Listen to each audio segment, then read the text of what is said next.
Alright, it is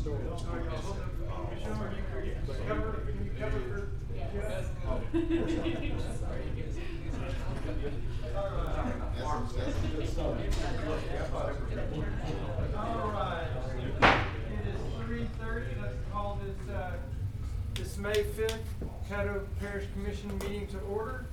Ms. Assistant Clerk, do we have roll call, please? Hopkins. Here. Johnson. Jackson. Young. Here. Burrell. Jones. Here. Gage Watts. Telefero. Here, ma'am. Atkins. Here. Chavez. Here. Lazarus. Here. Epperson. Here. We have a quorum. All right, thank you very much. Commissioner Hopkins, will you please lead us in the invocation? Sure. And Commissioner Young, will you please lead us in the pledge? Yes. Everybody stand up, please. Dear Heavenly Father, thank you for this day. Be with us as we go through this storm that's coming our way. Protect those in need. Give shelter to those in need. Lord, be with the family that's celebrating the passing of Miss Landry today. Be with her family and all her friends. Be with this commission as we make our decisions on what to do for our parish and our citizens. This we ask in Jesus Christ's name. Amen. Amen. Please run to the appropriate salute for you and repeat the pledge. I pledge allegiance to the flag of the United States of America and to the republic for which it stands, one nation, under God, indivisible, with liberty and justice for all. Thank you, Commissioner Hopkins. Thank you, Commissioner Young. Ms. Clerk, do we have any citizens' comment cards? I believe we do. Yes. Thank you.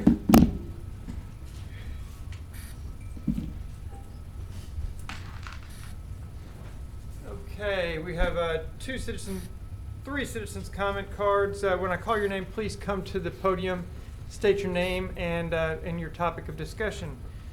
Mr. Ron Hardy.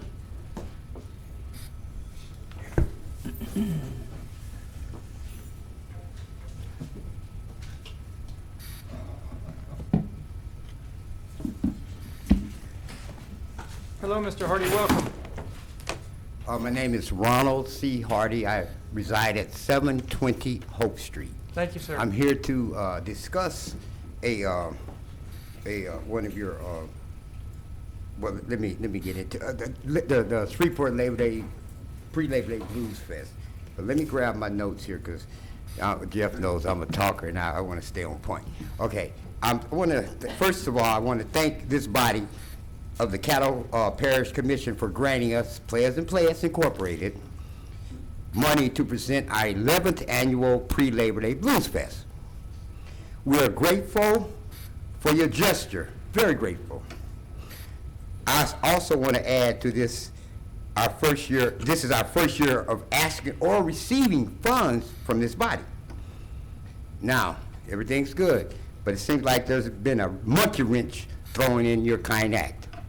And we were first awarded $20,000. Then it was reduced down to $10,000. Okay.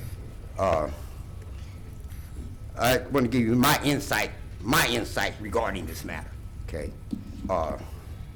First, I want to start with this music, this Labor Day Southern Soul Blue Fest. It might be not your genre or your interest of music. It's not mine either. But it's the people of Shreveport. And I call them the indigenous transplanted people of Shreveport. The people that are your city workers, the people that pick up your garbage, the people that, your CNAs, the people that are the Band-Aid of the city. Okay, now, sanitation workers and such. They're the heart of our day-to-day living. And ironically, the festival is on Labor Day for your laborers. Now, like I said, this is our first year asking any money from this body.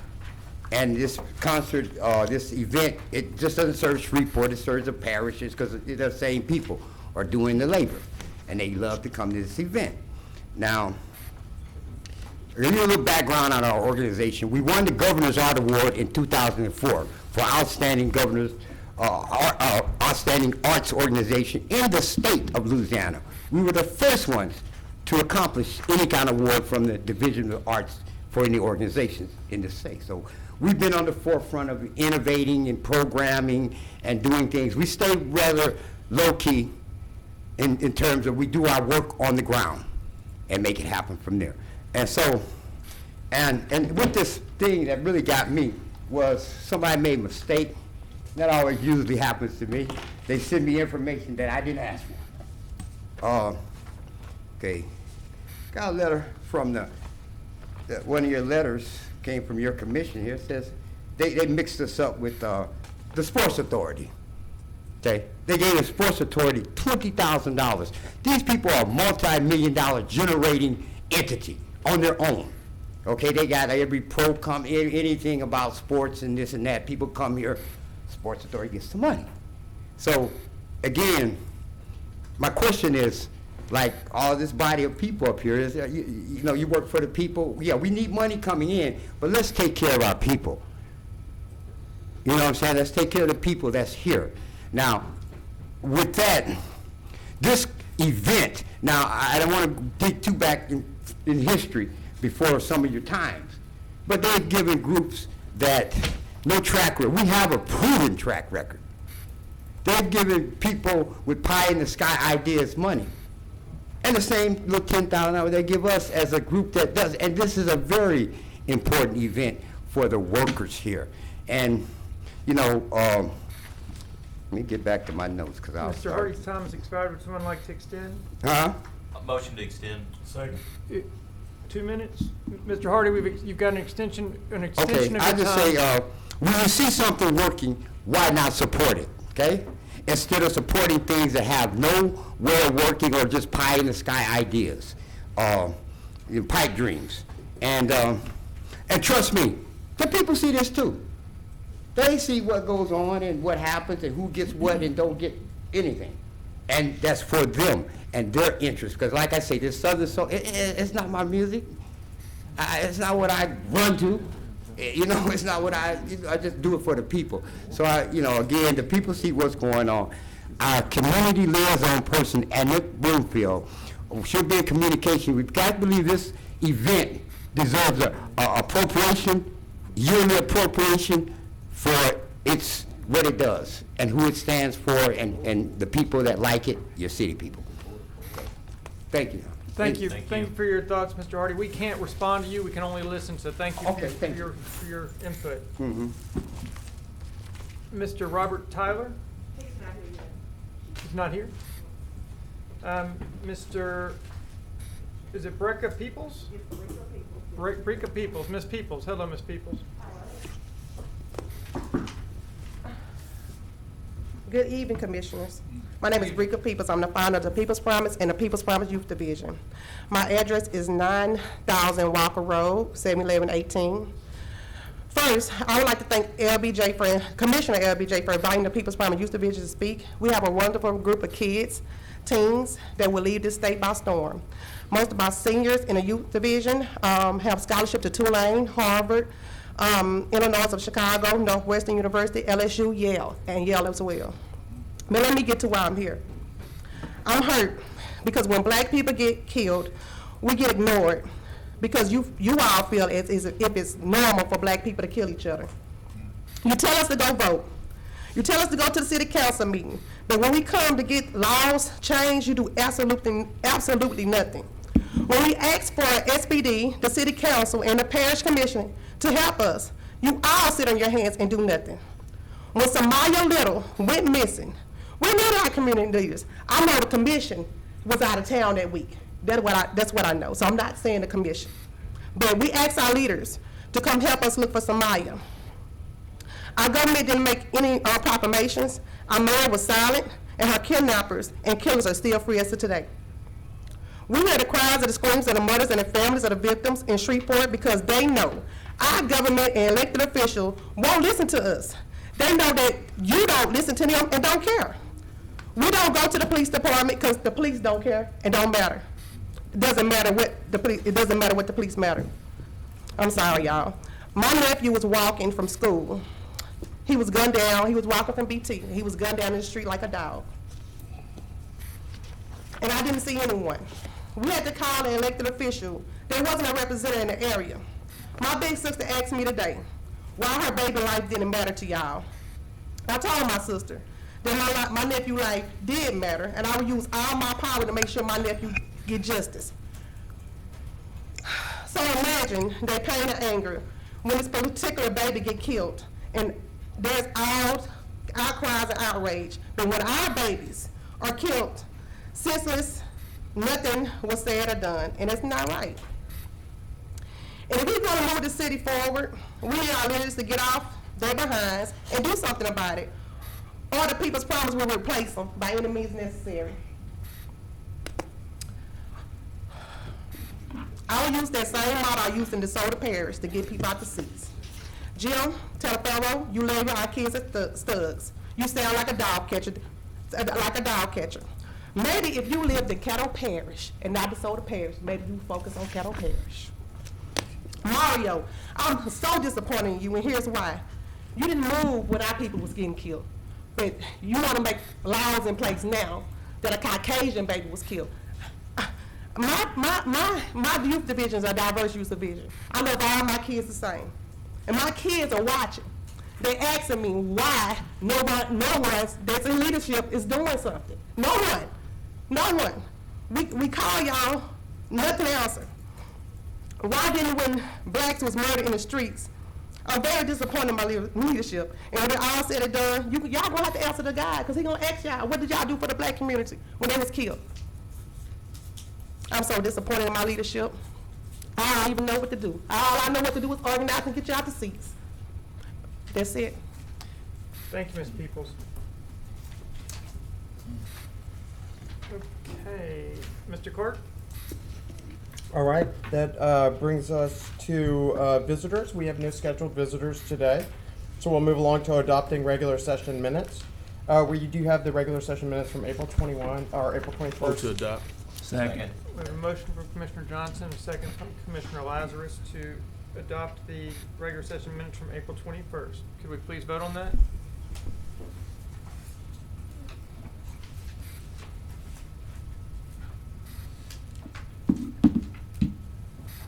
All right, that motion carries with 10 in support, 2 absent, and none in opposition. That brings us to special resolutions, where today you have one special resolution on your agenda, and that is the special resolution of recognition and appreciation for Coach Mack Jones. It is linked on your agenda there. And Commissioner Epperson, how would you like to handle that? Coach Mack, would you approach the podium, please? And I'd like for the clerk to read the resolution. We'd all stand. One moment, if you would. Unfortunately, I grabbed the wrong one. I'm going to go grab that resolution and be right back. I'm sorry. In the meantime, while we're waiting, Coach, I want you to excuse my dress today. The weather's supposed to be bad, and I don't know if I'd make it home without having to swim. I get soaking wet, so I dressed appropriate, okay? No. So that's why I'm like I am today. It's indeed a pleasure to have you here for the recognition on behalf of what you and others have done for Huntington High School, as well as the recognition spreads throughout Caddo Parish. It speaks well for what has transpired and what you're doing. And I had an opportunity to visit the school several times, and unannounced, everything was neat as a pin, appropriate and articulate persons that greeted me didn't know me from no one else, nobody special. But very pleased with the way that the campus looked, the professionalism of all the staff that was there and everyone that I came in contact with, as well as the 4 students that we made commissioner for a day. So thank you all doing a wonderful job and continue to do so. Thank you. I'm ready, Mr. Clerk. All right, thank you for your patience. I'm sorry about that. Today we have a resolution of recognition and appreciation to Coach Mack Jones. And it reads, whereas the Caddo Parish Commission is pleased to acknowledge with pride the accomplishments of those Northwest Louisiana sons and daughters who've gone forth to attain success and distinction in the various endeavors they pursue. especially when those endeavors enrich our community across generations, leaving an indelible mark. And whereas Northwest Louisiana basketball icon Mack Jones added a new distinction to his remarkable career when he was named the Louisiana Sports Writers Association Class 4A Coach of the Year for the 2021-2022 season. And whereas Jones began his career in 1988 while teaching at Butler Elementary and coaching at Byrd High School, and by 1990, at 24 years old, he was offered the first head coaching job at Woodlawn High School, where Coach Jones would go on to lead the Woodlawn Knights from 1990 to 2003, sending many players to Division I schools across the country, even coaching one of Louisiana's best, Dwayne Jones. Coach Jones then took the helm of Huntington High School program, where he has led the Raiders to 10 district titles, 6 seasons with 30 wins, and 3 appearances in the Louisiana Top 28 during his 19 years with the programs. With nearly 700 wins, a record of 697 to 326, Jones continues to win by placing the importance on the impact of the sport on the lives of the players over simply winning. Whereas Jones has a favorite saying that everybody wants to go to heaven, but no one wants to die. And this quote intended meaning is to encourage commitment while being aware that losses sometimes happen. But it took on a whole new meaning during the 2021-2022 basketball season, where the team started the year with their standard goal of earning a slot in the state playoffs. But the Raiders did just that. But the feel of the season was altered drastically with the tragic death of junior star Devin Myers, as the team was preparing for the third round of the playoffs. Coach Jones's longtime focus on using the sport to build up the players was critical in providing support and shifting the team's goal plan to ensure that even at this crucial point in their season, that his players' needs were met and their lives were balanced beyond basketball. Whereas the Raiders were blessed that Coach Jones had created a space with the right level of support for them to begin to process their emotions, to encourage them, and prayerfully guide them through the difficult times, allowing them to advance to the semifinal round of the Boys 4A playoffs, even as the team dealt with a season-ending loss that was overshadowed by the personal loss of teammate Devin Myers. Coach Jones assured them of the excellent playing and focus that earned them a right to be proud, hold their heads high, and honor the memory of their teammate and inspire their hometown community to dream beyond their grief. Now therefore be it resolved by the Caddo Parish Commission, meeting in legal and regular session on this 21st day of April 2022, that it does hereby declare and proclaim April 22nd, 2022, to be Mack Jones Day in Caddo Parish, Louisiana, and recognition and admiration of his notable achievements and distinguished leadership in the field, extending his influence to the support of a community in mourning, helping them to cope with tragedy, maintain focus on their goals, and prepare for a brighter future while honoring the legacy of those lost. And that is signed Commission President John Atkins, Vice President Roy Burrell, and District 12 Commissioner Ken Epperson. Move for adoption. We'll make that vote here in a minute. Let's see if we have anyone on the board. Anyone? Well, Dr. Let's see, Mr. Vice President Burrell. Thank you, Mr. President. Thank you for the presentation, and once again, excuse my dress. Already up, you can't get in on it.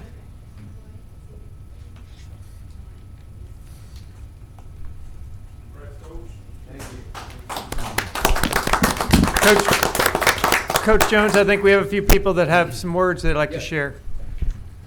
Coach Jones, we just want to say that we appreciate all the work you do, especially at Huntington.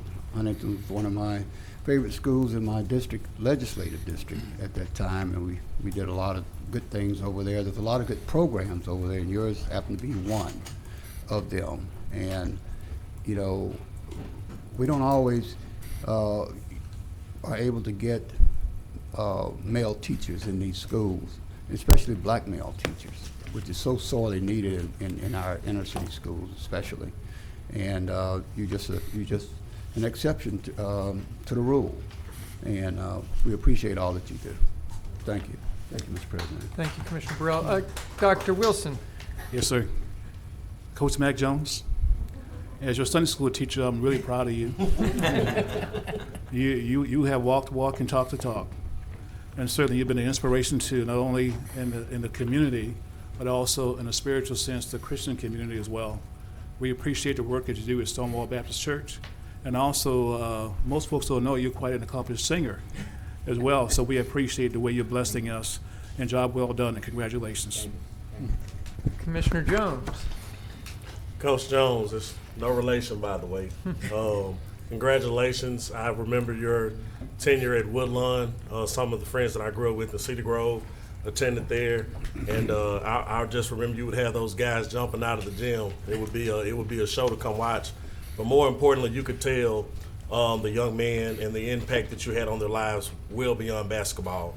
And as Commissioner Burrell said, that's something that we're definitely in dire need of in the classrooms of Caddo Parish and beyond, to have male figures such as yourself, especially young men, to see someone that they can identify with within their communities who actually care and want to come in, day out. And I know you spend way more hours in Huntington than they actually pay you for.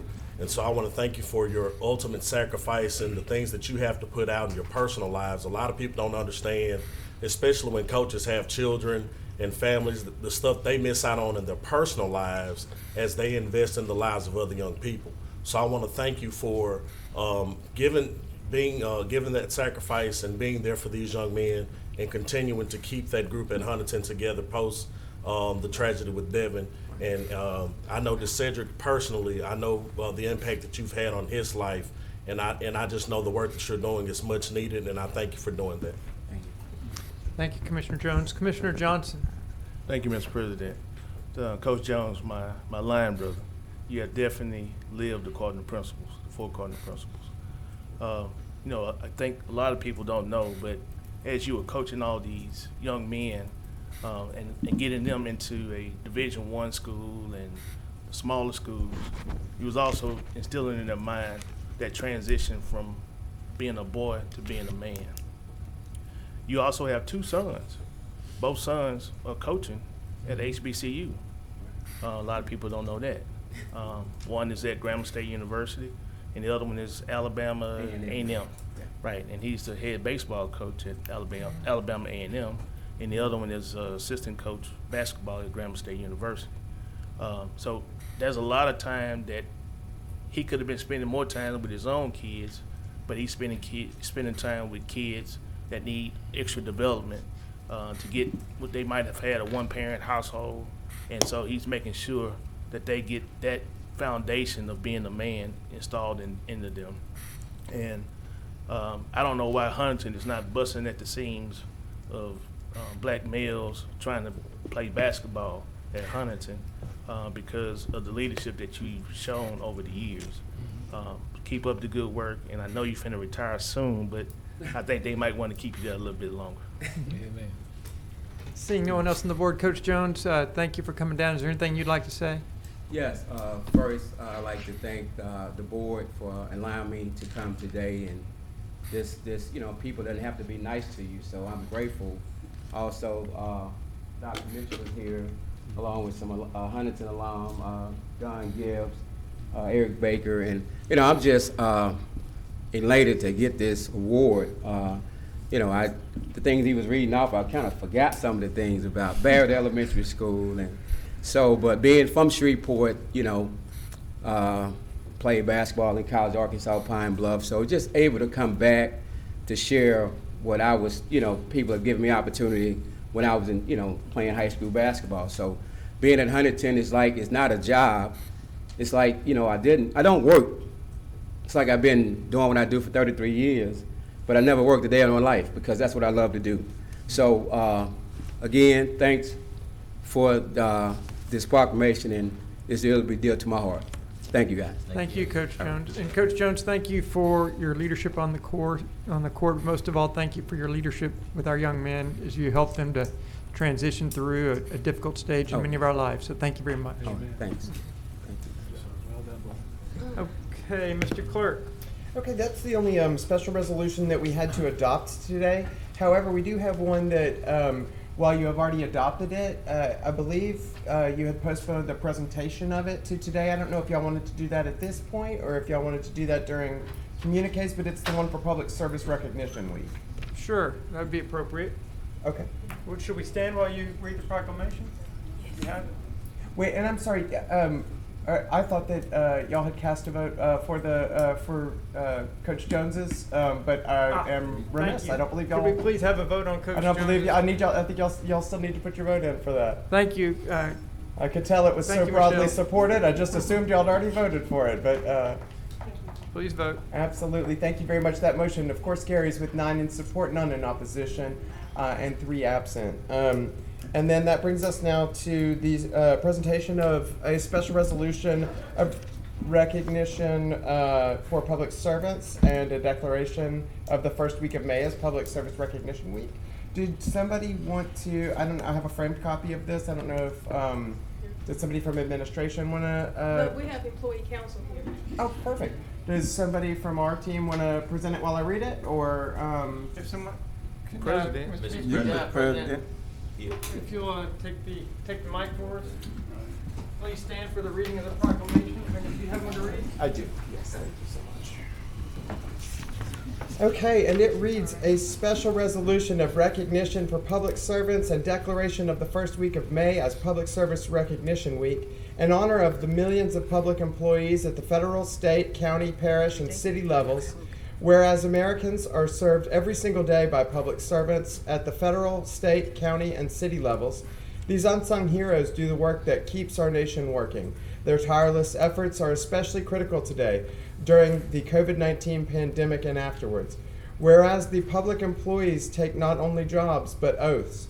Whereas many public servants, including military personnel, police officers, firefighters, border patrol officers, embassy employees, healthcare professionals, and others risk their lives each day in service to the people of the United States and around the world.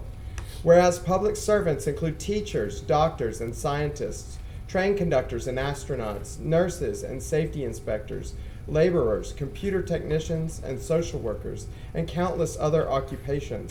Day in and day out, they provide the diverse services demanded by the American people of their government with efficiency and integrity.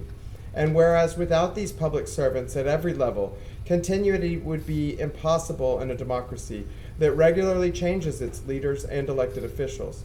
Now therefore be it resolved by the Caddo Parish Commission meeting in legal and regular session on this meeting in May, that it does hereby heartily commend those who have chosen a career in public service and declares the first week of May of each year as Public Service Recognition Week. Thank you.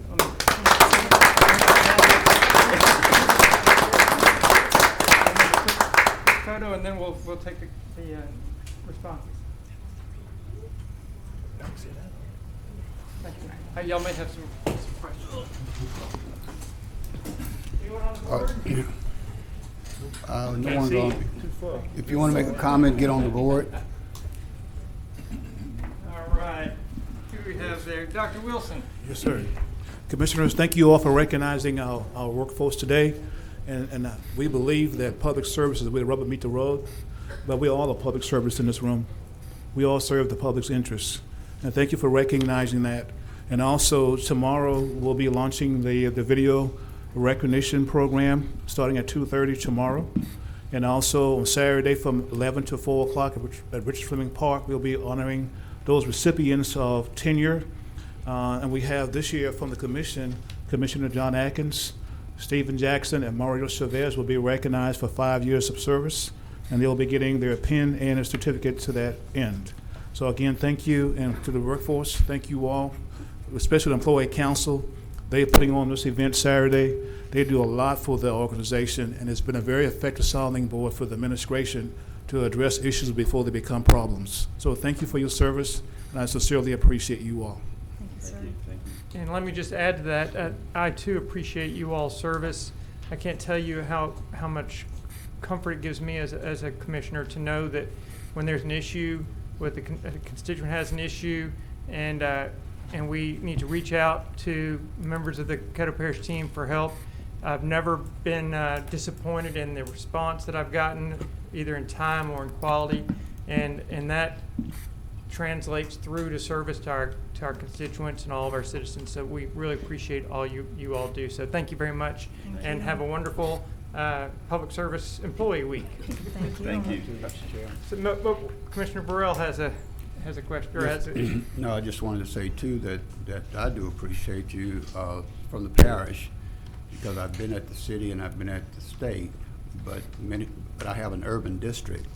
So instead of calling their city councilman, they'll call their parish commissioner. So I pass it on to you all to help work with these individuals. So again, we do appreciate all that you do. Thank you. Thank you. okay. Thank you, Commissioner Burrell. Seeing no one else on the board, thank y'all so much. Thank you. Thank you. Okay, Mr. Clerk. Okay. That brings us to the president's report. We on communiques. Oh, I'm sorry. Yeah, it communicates and committee reports with the administration response to information requests from commissioners. Okay, any communiques? If you have communiques or committee reports, please get on the board. Commissioner Epperson. Yes, sir. I wanted to respond to, is the young lady that was here Monday speaking about the shooting up in the Highland area? Miss Poljak? Right. Poljak? I don't see her here today. Okay, well, I guess we could share this with her. And I think, is Miss People still here? Yes. Okay, yeah, may have some information that would interest her too. I just like to say it appears as though sometimes people come down here and they speak as though we aren't doing anything. I can't speak for any other commissioner, but I can certainly speak for myself. I just want to give you a little bit of history of what I've been doing relative to various situations of responsibilities that we have and issues that happen in the community. I got out of the military in May of 1968. Basically, the first thing that I did was I went over to the Juvenile Detention Center and I mentored 2 young men. I brought them to my home on the weekend. We watched football together, we went to church together, and that started my community service because I felt blessed as to what I had learned in the military, as well as the upbringing that my parents and my grandparents had inspired in me. And I figured at that point in time, it was time for me to share that with others.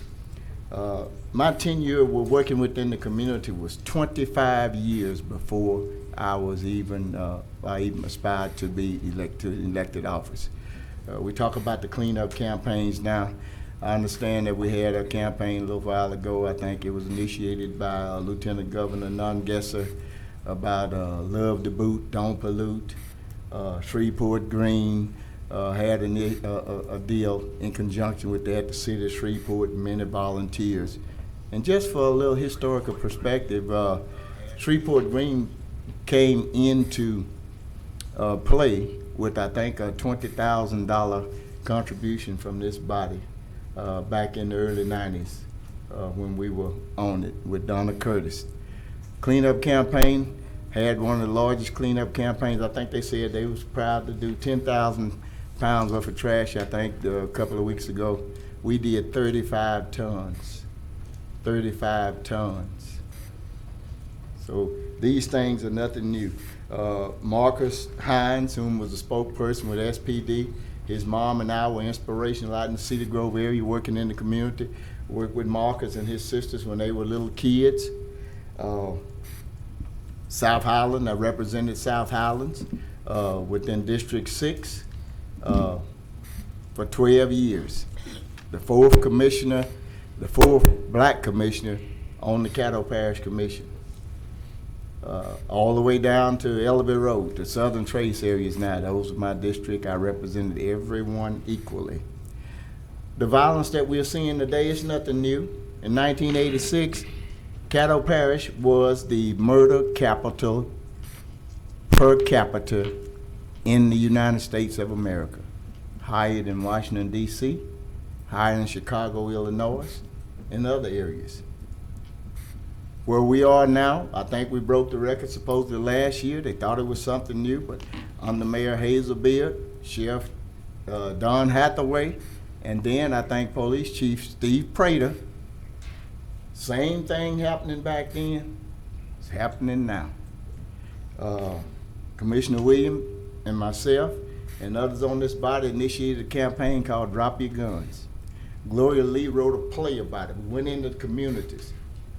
We brokered a truce between the Bloods and the Crips. We were going to have a truce baseball game at Airport Park on Kennedy Drive. And guess what happened? The sheriff department came out with video cameras, taking videos of those guys that we had brokered to try to get a truce together, saying that they were looking for outstanding warrants. It's something. And beyond that, the Drop Your Guns program, do you know that we actually got physical threats? We were called Nazis, communists, because they said we was taking away somebody's gun rights. Marching in the event of a death is nothing new. Do you all know where Doug Williams Park is located? At the intersection of Henry Street and Kennedy. This young man, a promising basketball player, was shot and killed. We marched. We had prayer vigils. Now I'm talking from the 80s up to this point in time. But guess what? The same thing is still happening. The young lady spoke about the juvenile detention center. She spoke, just to let you know, we are subsidizing the juvenile detention center at $4 million a year. The juvenile detention center is still operating on the original millage, basically, at its inception in 1958. The same old song. I got news articles, and I want anyone here, I'm going to give you a copy of everything that I have. We had Dr. Wilson. We used to meet with the sheriff, the DA, the judge's administration, the commission. We used to meet at the sheriff department. This lady, the young lady said, hey, we need a commission to get together. What happened to that? No longer in place.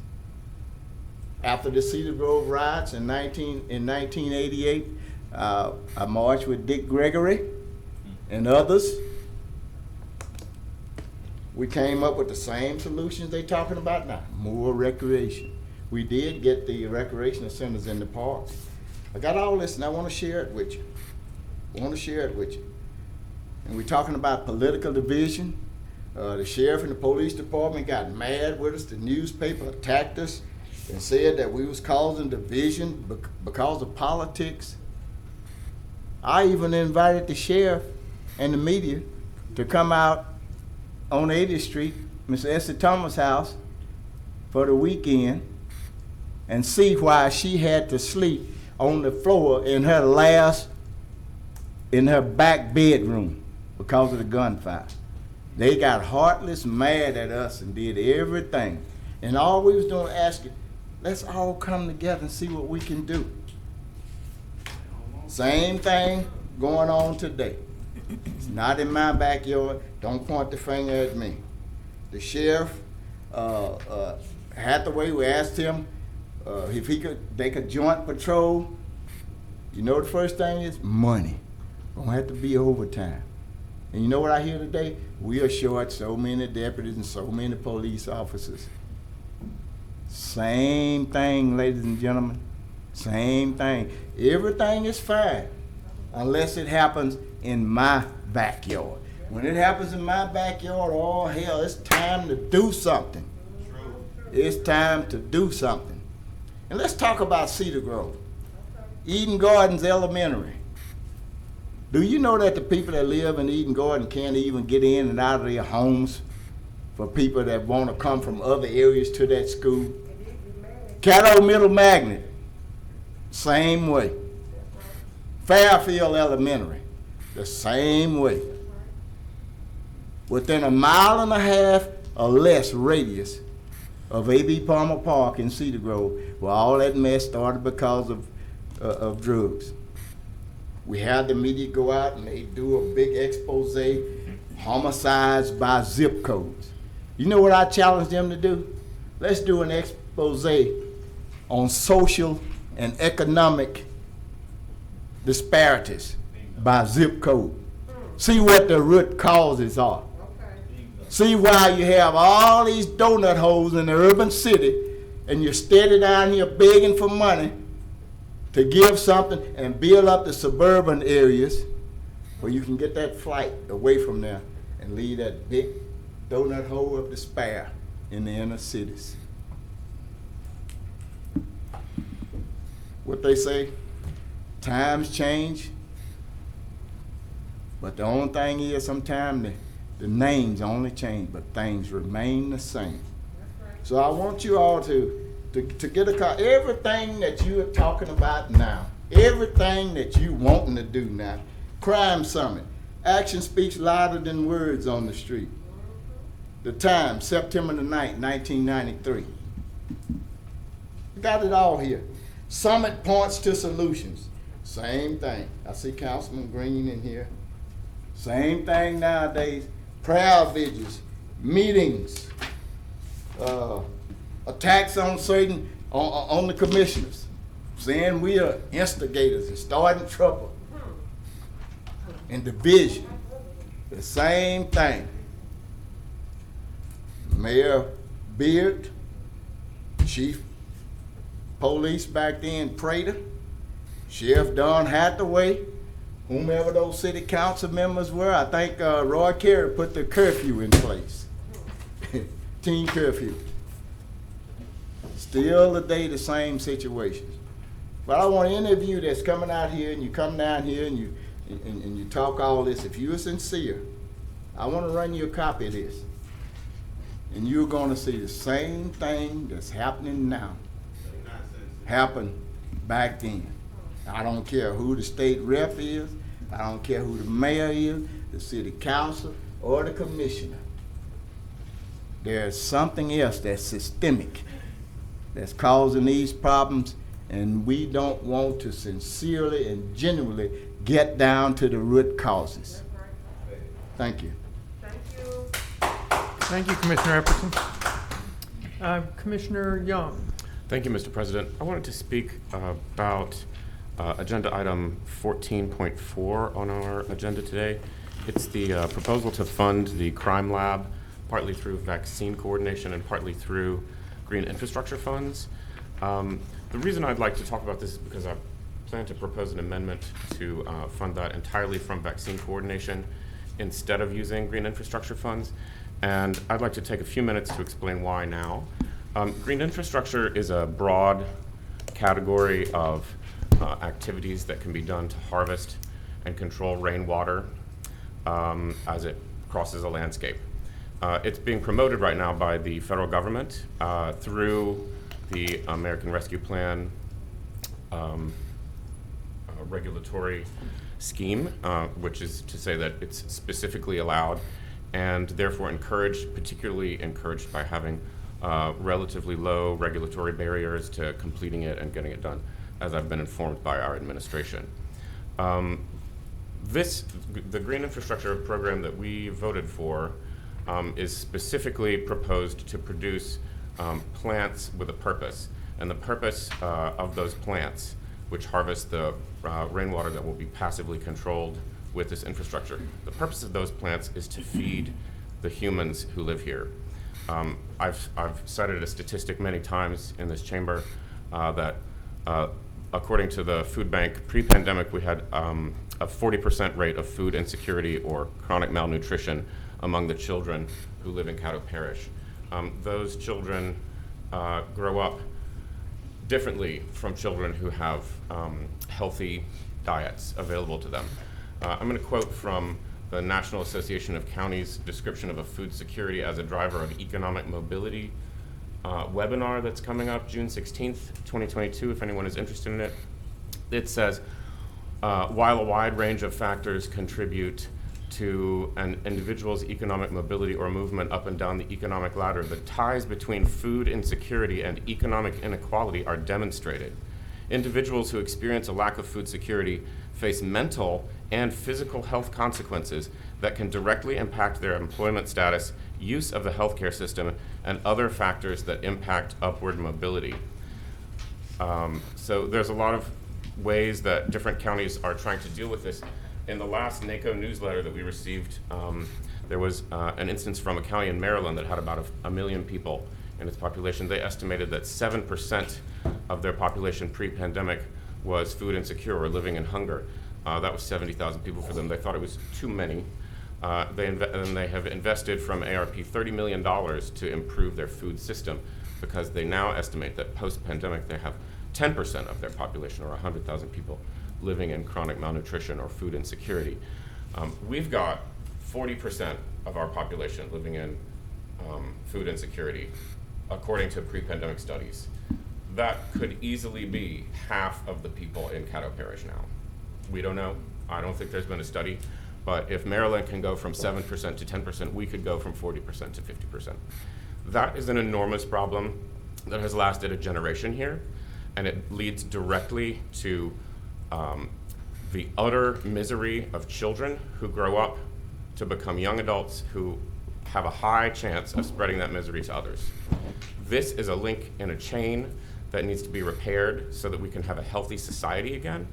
And so I would like for us to all vote to fund it fully, because the program is just getting going and has the largest proposed benefit over the long term for our population that has ever been made relating to feeding the hungry people who live here, and all the social consequences of whether or not they have food. Since this is a long-term investment, it makes sense not to defund it in favor of a short-term expenditure like funding the crime lab. Vaccine coordination is probably not quite as necessary now as it was in the past when vaccines were less known and less widespread.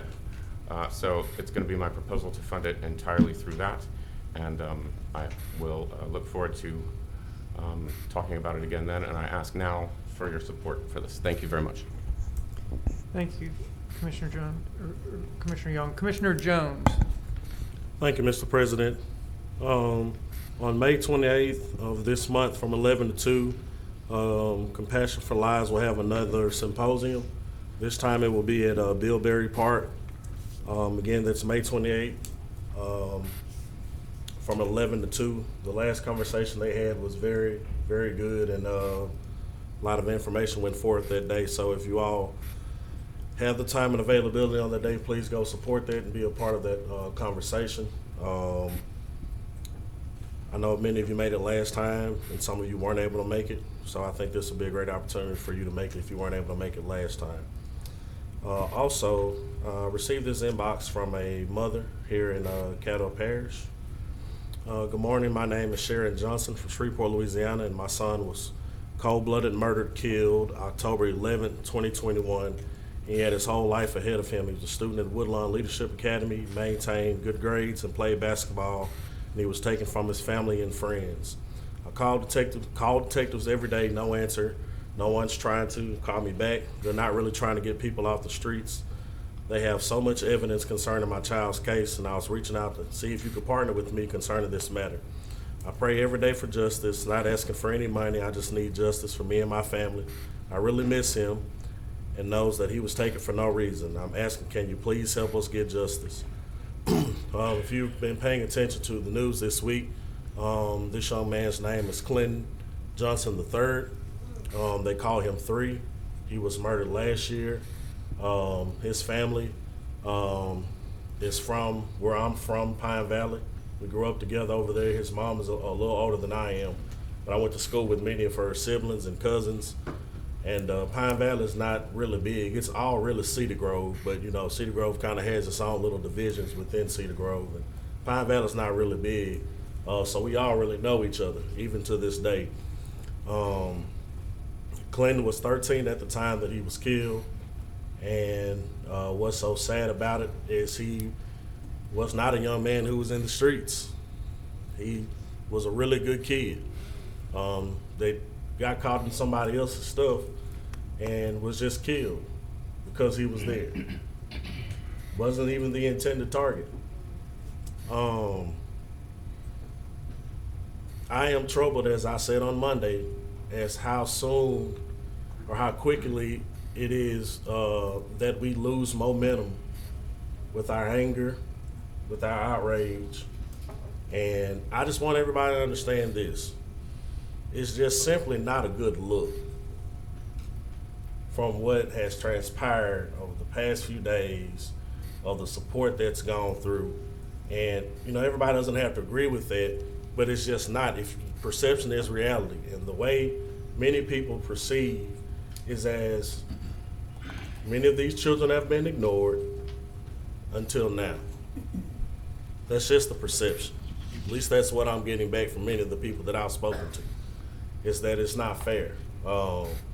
And that's just how they feel about leadership.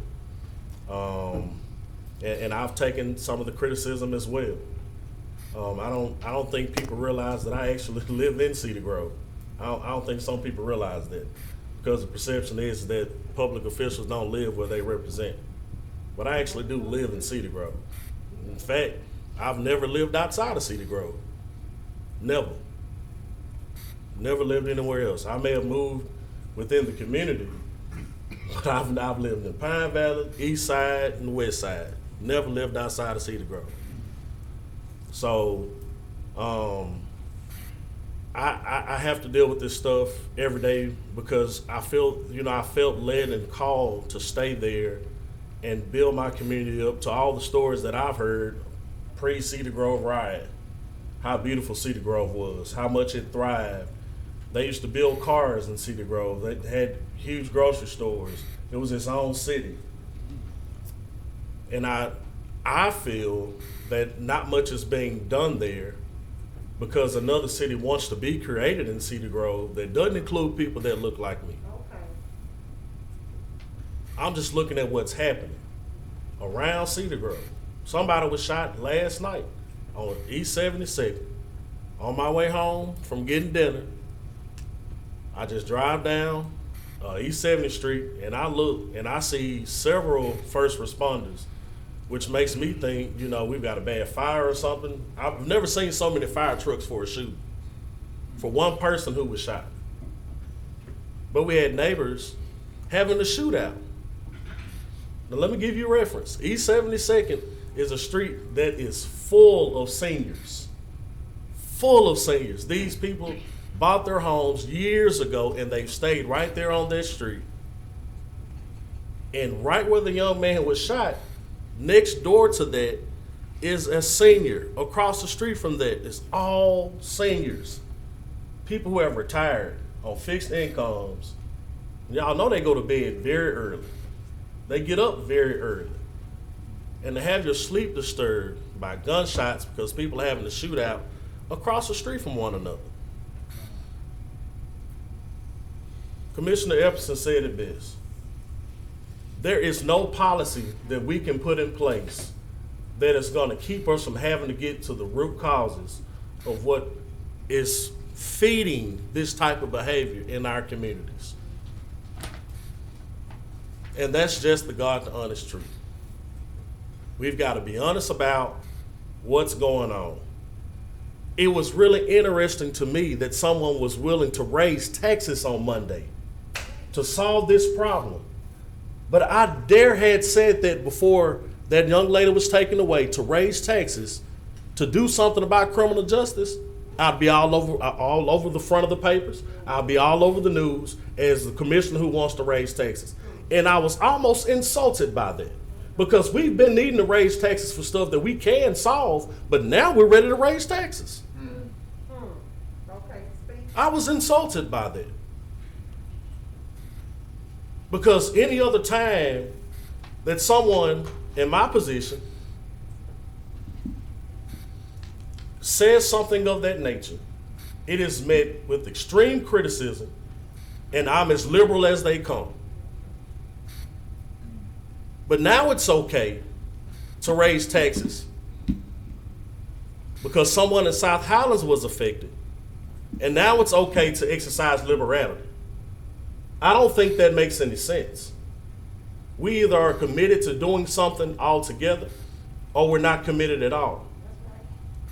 It really either affects us all, or it does not. Now, this mother of this young man has waited since October to hear something back from detectives. I'm going to call everyone in leadership, and I'm asking my colleagues to follow with emails and calls as well to those who are in leadership when it comes to solving crimes.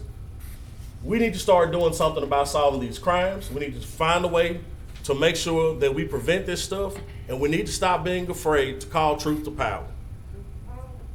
Yes, Commissioner Young, there are hungry people in our community, but I'm pretty sure. Can I have an extension, please? 2 Move for minutes. extension.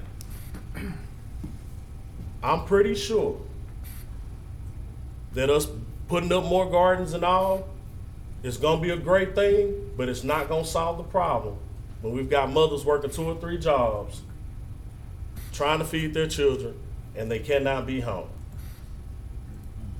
Or we have children who are not getting proper rest because they're having to take care of each other.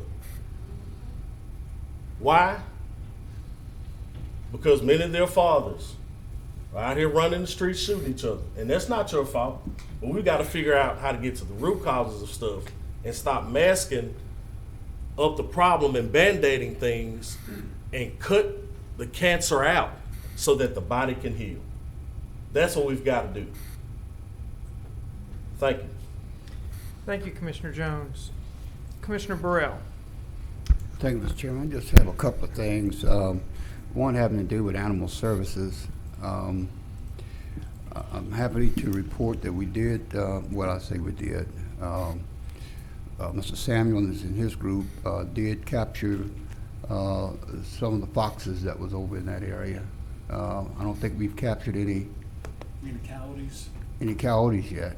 They're a little slicker, I guess you would say, than a fox. But we were able to get some of that, which has helped calm the neighborhood some. Matter of fact, I wound up catching a coon last night. Well, not last night, night before last. That was ravishing my garbage cans. Now I guess now we gotta catch the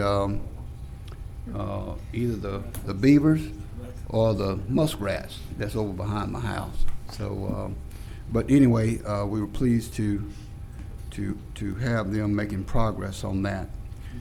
The second thing that I want to mention, and this may be sort of a criticism because I've heard this so much from the media, is when we are criticized for taking trips to our conferences and our meetings, trying to learn something and get best practices to bring back to help our parish. We were just at on yesterday at the police jurors' day at the legislature, and while we were there, the governor addressed our group that morning, and the governor addressed our group, Governor John Bell Edwards, and he was addressing the police jurors, parish councilmen, and parish commissioners, giving us an update on the special session that they're in right now. And while he was talking, he was giving some of the negative things that he thought that was going on there, and some of the positive things. But one of the things that stood out to me, the reason why I'm bringing this point up, the reason why you need to be at these meetings and conferences sometime because it affects your area, is that he said that money was put in the budget for our passenger rail project that we just passed a resolution to support again, that could actually be up and running in 2 years. But this is what happens down at the state. Because 66%, at least 66% of the population is below I-10, they take care of themselves, but they don't take care of us. And many times you need to be there to confront them on these issues. Money was placed in the budget for passenger rail for both North Louisiana and for South Louisiana. Before it left the House, the money in there for North Louisiana was gone, but the money for South Louisiana passenger rail remained. Although that project is not near as profitable, according to the studies, as it would be up in North Louisiana, although it's a larger area that they're serving. And and we are much further along in terms of possibly getting it done. But those are the things that happen if you are not there. So because he did address that issue, I took the opportunity to go and pull the coattails of some people who I worked with over the last 12 years that I was in the legislature to get that money put back in there. So first of all, I went in and talked to my own senator, Senator Tarver. He wasn't even aware that it was taken out. I talked with some of my legislators. It passed by them. It just so happened the governor mentioned it. And so Senator Tarver, he pulled up the information. He wasn't able to find it, but I also talked to Senator Katrina Jackson, who was one of the ones who helped me get the initial money for the study for the passenger rail. And she said that she was aware of it because she had just come from the House, and that she would go in and address those issues. I'm saying it to say this: although we get criticized for going and to these conferences, the little money that is spent, it is I can assure you, it's a drop in the bucket compared to the money that is taken from our area because you're not there to speak up. So again, I think that we need to not let the media and other folks deter you from doing your job. And your job is to be knowledgeable of what it takes to operate and support our parish. And you can't do it sitting behind this desk all the time. You have to get out and see what others are doing and bring it back and try to fit it to your own area. Thank you, Mr. President. That's Thank all you. I have. Thank you, Commissioner Burrell. I'm going to skip Commissioner Epperson and come back to him after getting some of these people on the first round, if that works for you, Commissioner Epperson. Commissioner Johnson. Thank you, Mr. President. I'm going to go in more detail with Commissioner Burrell talked about. So the rail project, it was one that's along I-20 that would connect Dallas through Shreveport to Meridian, Mississippi, to Atlanta, and then would go up to Washington, D.C. That's the service that they were talking about, the North Louisiana service. The other one is connecting Baton Rouge to New Orleans. So in the House, this was using ARP money, infrastructure money. They cut the budget by half. So when they cut the budget by half, the remaining money they wanted to use for the New Orleans Baton Rouge transit. The reason they wanted to put that one over the I-20 transit is because they're going to be expanding I-10 and I-12, and so they'll be shutting lanes down, and then traffic will be even worse from Baton Rouge to New Orleans.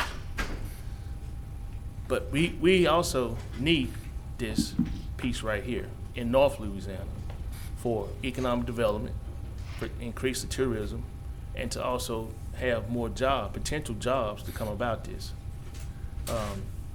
The rail is already there. There's some spots that needs to be upgraded, but at the same time, the rail is there. And from what the governor was also saying too, from day one, the first day of operation, it will be profitable. So how many startup businesses you know that on day one, you're already in the black? So this is something that we need to make sure that North Louisiana is heard about this. There's some things that do happen in Baton Rouge that we're not a part of that makes it through the House, the Senate, some things that really doesn't matter, worth nothing, but this one we need to jump on top of. Going back to some of the things that Commissioner Jones and Commissioner Epperson was talking about, if you have an inner city neighborhood or you represent certain areas, you can talk about senseless killings pretty much all day long. I'm gonna set the story of one that sticks out in my mind all the time since I've been in office. You're driving down the street, you go to a red light, you stop. At this red light, you are ambushed. There's over 100 bullets in the driver's door and about 300 bullets in the SUV itself. No traffic, but you being law-abiding citizen and stopping at the light and not running through the light. You're ambushed, okay? Going and talking to the family, there was nobody in elected capacity had went and talked to them prior to me going and talk to them. There was no city official, no police chief, no nothing. There wasn't even any news media covering it, other than that there was a shooting in the MLK area. That's all it was. You would think that all of the news medias would have picked up on this one because of the magnitude of what had happened at this particular shooting, but they didn't. The family was hurt. They had the prayer vigil. One group had the prayer vigil. Another group, in their mind, it's time for revenge because nobody cares. Nobody said anything. Nobody came to talk to us. Nothing has happened. I picked up the phone. I called the CLO for that area. I called the NAT for that area and say, look, y'all need to come and talk to the family. They was willing to come. They got a call back and said, no, we're gonna wait till Monday from a detective that was on the case. I said, if y'all wait until Monday, somebody else will die over the weekend. And somebody died over the weekend. The shooting happened on I-20 at Jewella coming off the ramp. I want to say this, and I made that story prevalent because that shooting, one happened in the MLK area. The second shooting happened in the Moortown area. They both related.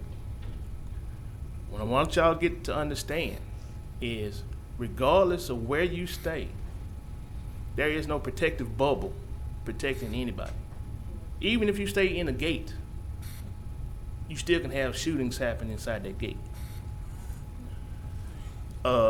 We put some laws in place, but if the sheriff doesn't want to enforce it, he doesn't. They say manpower, resources. You know, our reason for being here is to make sure that we have appropriate laws in place to protect the citizens of Caddo Parish. And when we come up with some and they feel, well, that's one that we can't really enforce because of resources or manpower, then who does it fall back on? We're doing what we're supposed to do as lawmakers. But at the same time, we need law enforcement to come up with a way to be able to enforce it. We passed curfew laws. I hadn't seen any statistics of how many juveniles have been breaking curfew laws. The city has it and the parish. I hadn't seen any statistics yet. Hadn't seen where the juvenile detention center is overfilling because you got kids staying out past curfew. Hadn't seen none of it. Those numbers had not started showing up yet, which leads me to believe they're not being enforced. Ken talked about the donut hole. Well, that hole starts out real small and gets bigger, bigger, bigger, bigger. But then one day, what happens is by this time, as it got so big, the property value has diminished to basically nothing. And now people who don't even stay in that area go in and buy their property, become slumlords. And when they do that, it just brings the property value down even more. All right? Then what happens? The rent goes up. Can I get an extension? Motion to extend? All right. Second. Didn't seem like that was that long. Okay. So the land value goes down, the rent goes up. All right. So now you got people scuffling to pay rent. The jobs that they have are service jobs. Most of them have service jobs, so they can't really afford to move anywhere else. So they stuck in another hole within a hole. All right? And then eventually, the landlord runs them off. And when he runs them off, then they want to come in and redevelop that area for something totally different at a value that's much, the land is valued real low, and then now their property value goes back up as they start pushing those people out. We sit here sometimes and we want to avoid the serious issues like homelessness, guns, the illegal guns, how they get into our community, and the guns that are actually on the street. You don't need to ride up and down Shreveport with an AR-15, AR-12, guns of that magnitude. There's no reason for that. But every time I put something on the agenda about guns, this whole area is full. I'm violating people's gun rights. Well, I'm finna put it back on there again so y'all can come on back down here. We're gonna have another vote on that. Because I'm sick and tired of people getting killed, and there's no gun laws that can control the guns that are being used shooting the people on the street.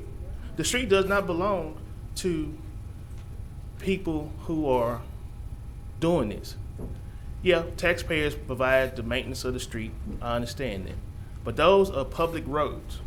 There's no reason to have an AR-15 on a public road. You can have it at your house, you're gonna have it for home protection, have no problem with that. But it doesn't need to be on the road. Because you don't own the road as you drive up and down. The green infrastructure, I think we really have more issues more important than that. I can understand, some things we do need to do, but we got some major issues that are affecting us in Caddo Parish that we need to be talking about. And then we got job opportunities. We need to be increasing those job opportunities, where it be by, if the tax structure is wrong, something is going on that we cannot get major manufacturers into Caddo Parish. And that's what we need to be looking at. Thank you, Mr. President. Thank you, Commissioner Johnson. Mr. Clerk, you're on the board, is that? Yeah, actually, I just wanted to remind everyone about the Intergovernmental Committee meeting tomorrow. It's at 11 a.m. and it is at Independence Stadium at Fairground Fields, and the fair is going on, but that will not get in the way of getting to the location or the parking. So I just want to make sure if anybody had any questions, let us know, but it is from 11 to 1. And the presentation will be on the disparity study, and the invited groups are, so it has been a while since we've done one of these, so just to remind everybody, typically the Intergovernmental Consortium is made up of the Caddo Parish Commission, the Shreveport City Council, and the Mayor's Office, and the school board. And in addition to those, because they were a partner in the disparity study, we've also invited the Port of Caddo Bossier as well. So, so those 4 entities have been invited. It has been noticed publicly, and so it is an open meeting. But we'll serve lunch and have a good presentation on board, and hopefully get back in a habit of meeting more regularly. Thank you, Mr. Clerk. Which parking lot do we use, Mr. Clerk? You can use either of the 2 parking lots at the front by the elevator. So there's 2 lots right there at the front facing I-20, just on either side of the elevator. Between the stadium and I-20. Okay, yeah, thank you, sir. either one of those is available. Red light. Commissioner Epperson, I haven't forgotten about you. Commissioner Chavez, No first problem. time. I'm not in no hurry. You got me down here in the storm now, so I'm gonna weather it. Thank you, President. I want to address a couple things that was said.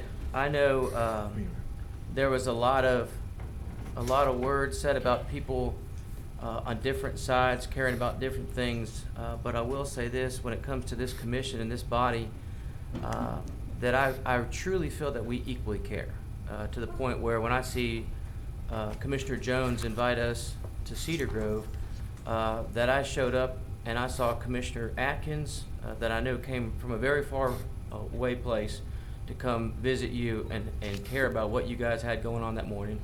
I saw Commissioner Young, I saw Commissioner Epperson.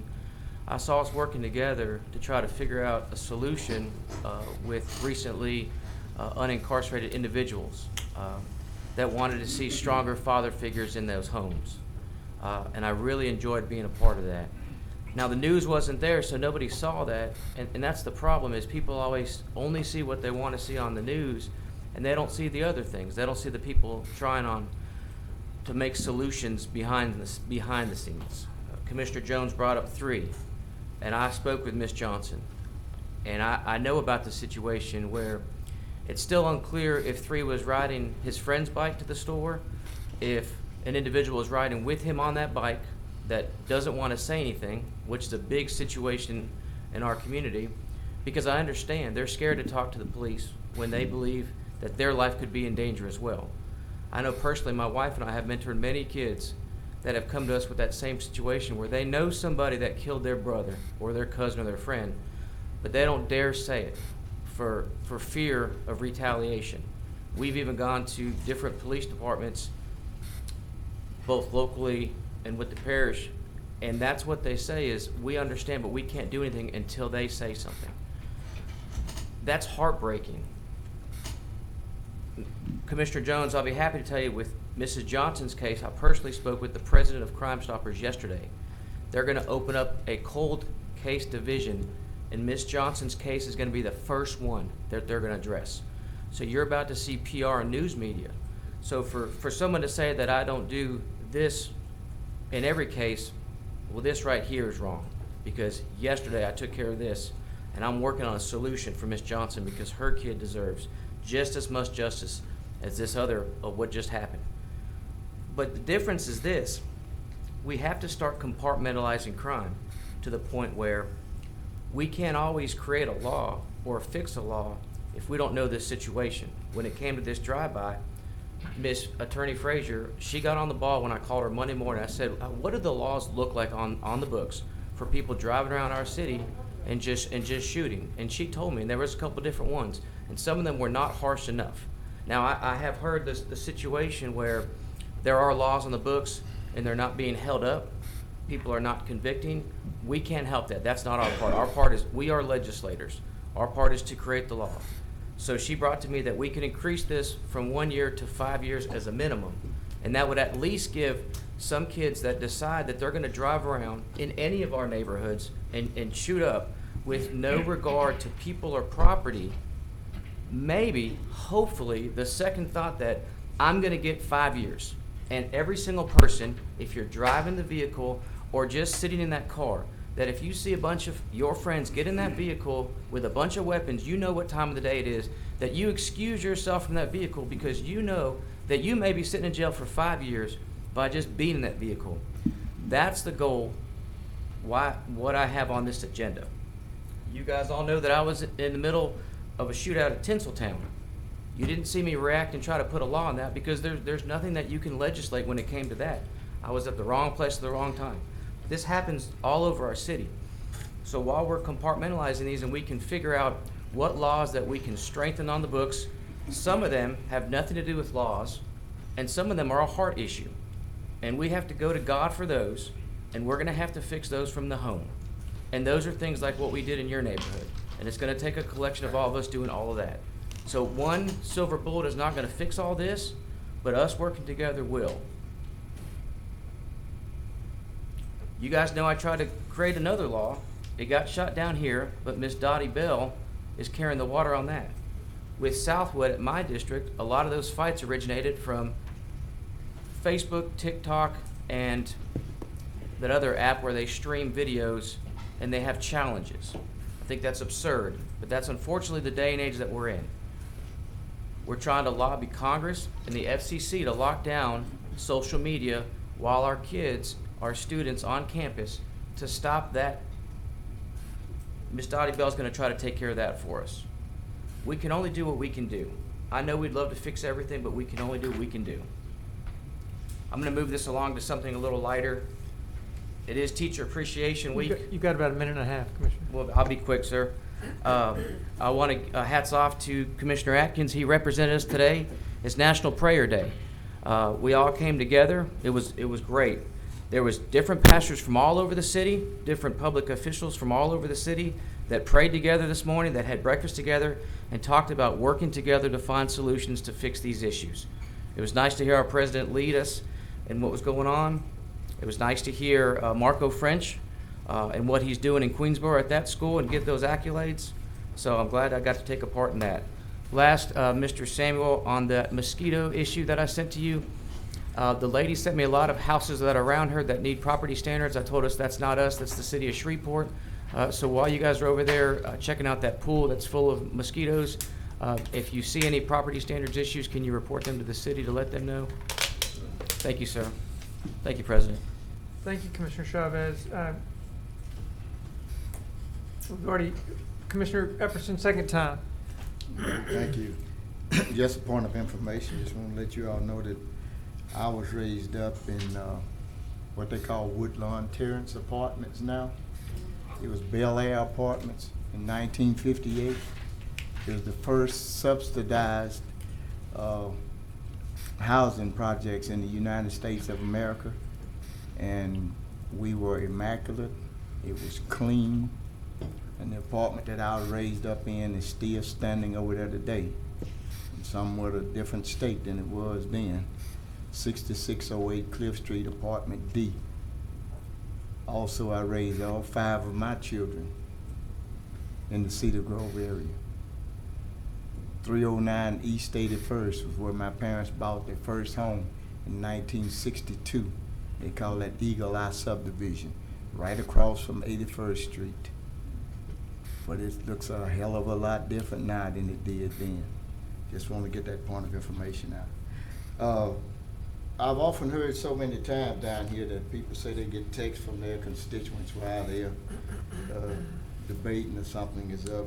They might change their vote or might want to put it out on the table. But I got some questions from my constituents about the presentation that was made up on Monday during the work session about the $2 million that's proposed to go to the Y relative to the sports complex. Question number 1, how long was the plan in process? Question number 2, who was involved? Were school coaches involved? Number 3, is the location in unincorporated areas of the parish, or is the location in the city of Shreveport? Number 4, why was Caddo Parish chosen first to seek funding? Number 5, how much funding are you requesting from the city of Shreveport, Caddo Parish School Board? Number 6, when was this decision made to build a new Y in Forbin? Who was involved in that planning? Who administered the final decision?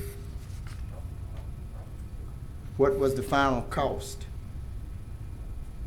of the Forbin Y that's to be built? Number 8, why was the Y closed in Broadmoor? Number 9, why was the Y closed on Hearn Avenue? Number 10, how much private funding has been secured for the proposed sports complex? If any, please name donors and amounts. Number 11, it appears as though Patrick Wesley is a strong advocate for this property. While he was employed as Assistant Director of SPAR, was he a strong advocate on behalf of the Y Sport Complex while he was working for the city of Shreveport to secure funding? Number 12, why are entities or individuals, government or private, were any entities, individuals, government or private citizens informed of the proposal or invited to participate in the discussions relative to the idea of the sports complex from West Shreveport or West Caddo Parish? And just a closing thought, situation such as this is a main perpetrator in the creation of donut holes. Thank you. Thank you. I would like that information, and I'll give this to you in writing, Dr. Wilson, so you can get it to them. I would like this by 2:00 p.m. Monday, if I may, because I have a presentation that a number of people are interested in a meeting Monday night. Thank you. All right, thank you, Commissioner Epperson. Commissioner Johnson, second time. Yeah, it's just gonna be real quick. Going back to the shooting that happened in the, was that Broadmoor or Highland area? The Highland area? Highlands. The Highland area? South Highland. South Highland, okay, South Highland area. You do know that the person, one of the people of interest, was recognized by a Ring doorbell. Y'all did know that, right? But that's a project that we want to put on a 5-month hold because y'all say y'all want to see what's happening with it. That's proof that it works. It's proof throughout the United States that it works. We just did a pilot at a dollar amount, but based upon the demand, when it went online at 7 a.m., they had to take it down at 11 a.m. because the demand was so high. That was gonna go over the $100,000. That's why I put the other $100,000 on the agenda so that we can try to get more out there, so we can try to do what it just did, was identify a person of interest. The person didn't have to say who they was. The footage showed it. They feel safe. They didn't have to come forward. The footage showed it. That's what people want. They want to be able to give out information and not be told who it is. Because there have been stories that they tell the police something and then the person know that they was the one who told it. So that's why they don't say nothing now. You know, I'll give you another prime story. Had a friend, his grandmother told him what she saw. He called the police, told the police that she did not want to be interviewed, she didn't want to be recognized or anything. So why would a marked car pull up to her house and go ring her doorbell? That's why people don't say nothing. Shooting here on Huey Huckabee at the gas station, Shell gas station. Broad daylight. There's a barbecue pit where people sell barbecue. There's a tire shop. And then people buying gas. There's people inside the store. There's a guy selling CDs. Get shot, coming right out the door. Police get there. Nobody saw nothing. Nobody saw nothing. It took a group of individuals to go and ask the same people, what did they see? They got an answer within 15 minutes. We got to think outside of the box. The old stuff doesn't work anymore. And just like Commissioner Burrell said, we have to go and network with other people. We have to go outside of Shreveport, outside of Louisiana, in order to get some of this information to come back. Find out what other commissioners, police jurors, they're doing. Because this is not only this in Shreveport, this is happening across the United States. How are they driving their numbers down and our numbers are still going up? But we can't do it here, sitting in 71101 or 71103 or 7, 9, 19, 29, 08, 18. We can't do it. You gotta circulate, network, and get with people. That's all I got. Thank you, Commissioner Johnson. Commissioner Jones, second time.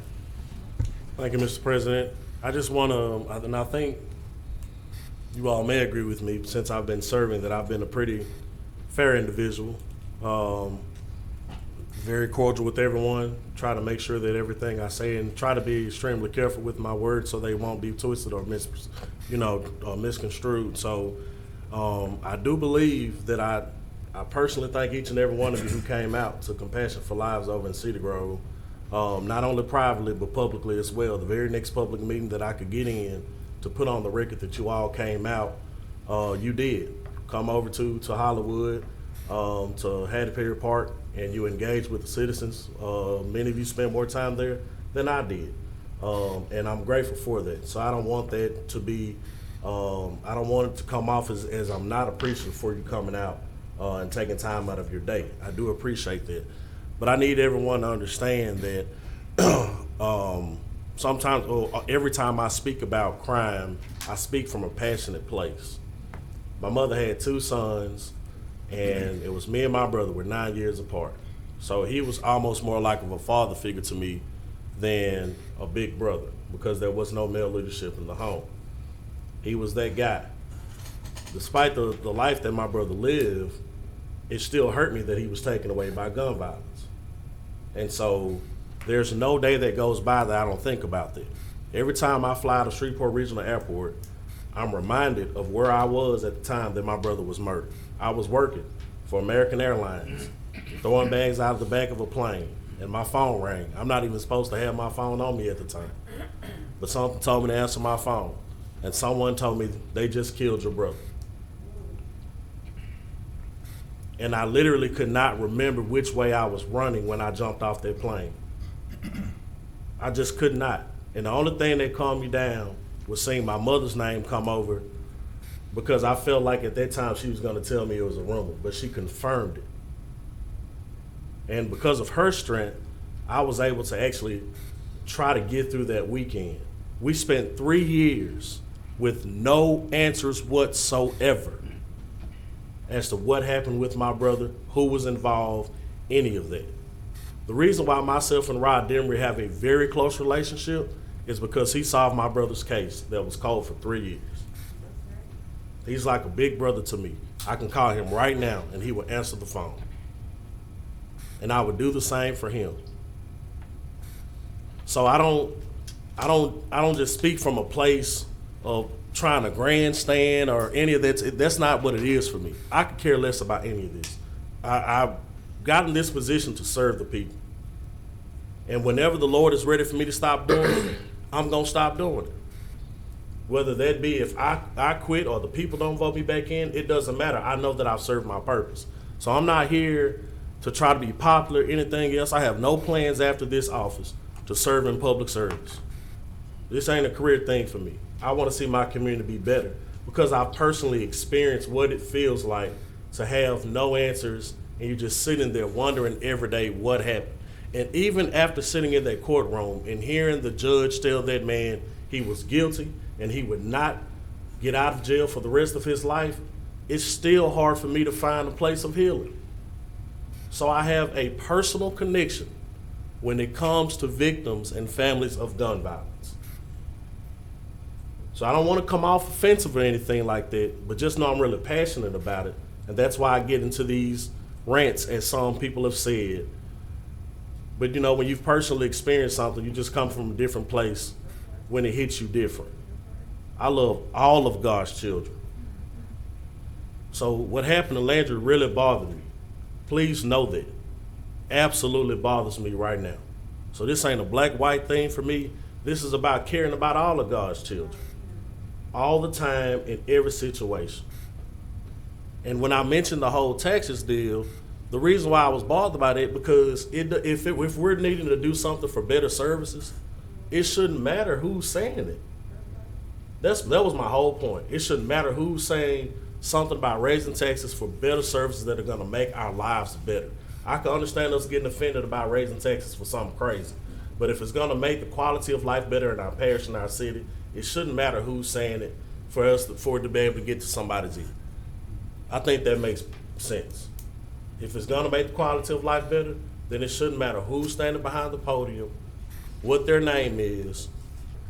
Everybody should be willing to get on board behind stuff like that. All right, so I just want to make that clear, that I speak from a place of personal experience when it comes to this. And I know my brother was killed in 2009. It's 2022, and I'm yet struggling with that. So I can imagine what these parents who are recently dealing with death are dealing with. That's all I want everybody to kind of put in the back of their minds. Thank you so much, Mr. President. Thank you, Commissioner Jones. Commissioner Epperson? Mr. Jones, you are justified in the statement you made. How many times have we tried to increase that millage at the Juvenile Detention Center? Sir? 5 times. You all hear that, ladies and gentlemen? 5 times. And Commissioner Jones and others that's out in the audience, anytime that I'm invited somewhere, I am not going to come empty-handed. You know, my philosophy is when you invite me to your table, I'm going to bring something besides a thirst and an appetite. I came with student oath of commitments that I wrote in 1987. And anybody that invite me to present that to those children, and it does me good. I see children now that I present that to have children and tell me that they still have that student oath of commitment. So that's what it's all about. Don't go nowhere and just blow a lot of hot air. Bring some resources when you come, so someone would know that you were there. I had a table, and I had all that information out, and it was there. Thank you. Thank you, Commissioner Epperson. Seeing no one else on the board, we'll move to President's report. I have no lengthy report to make, but I will recognize Commissioner Burrell and Commissioner Burrell and Dr. Wilson for attending an event that was sponsored by CESLA in support of the foster grandparents program, recognizing the foster grandparents and their hard work. And we talked about technology and all the new things that we can do to help crime.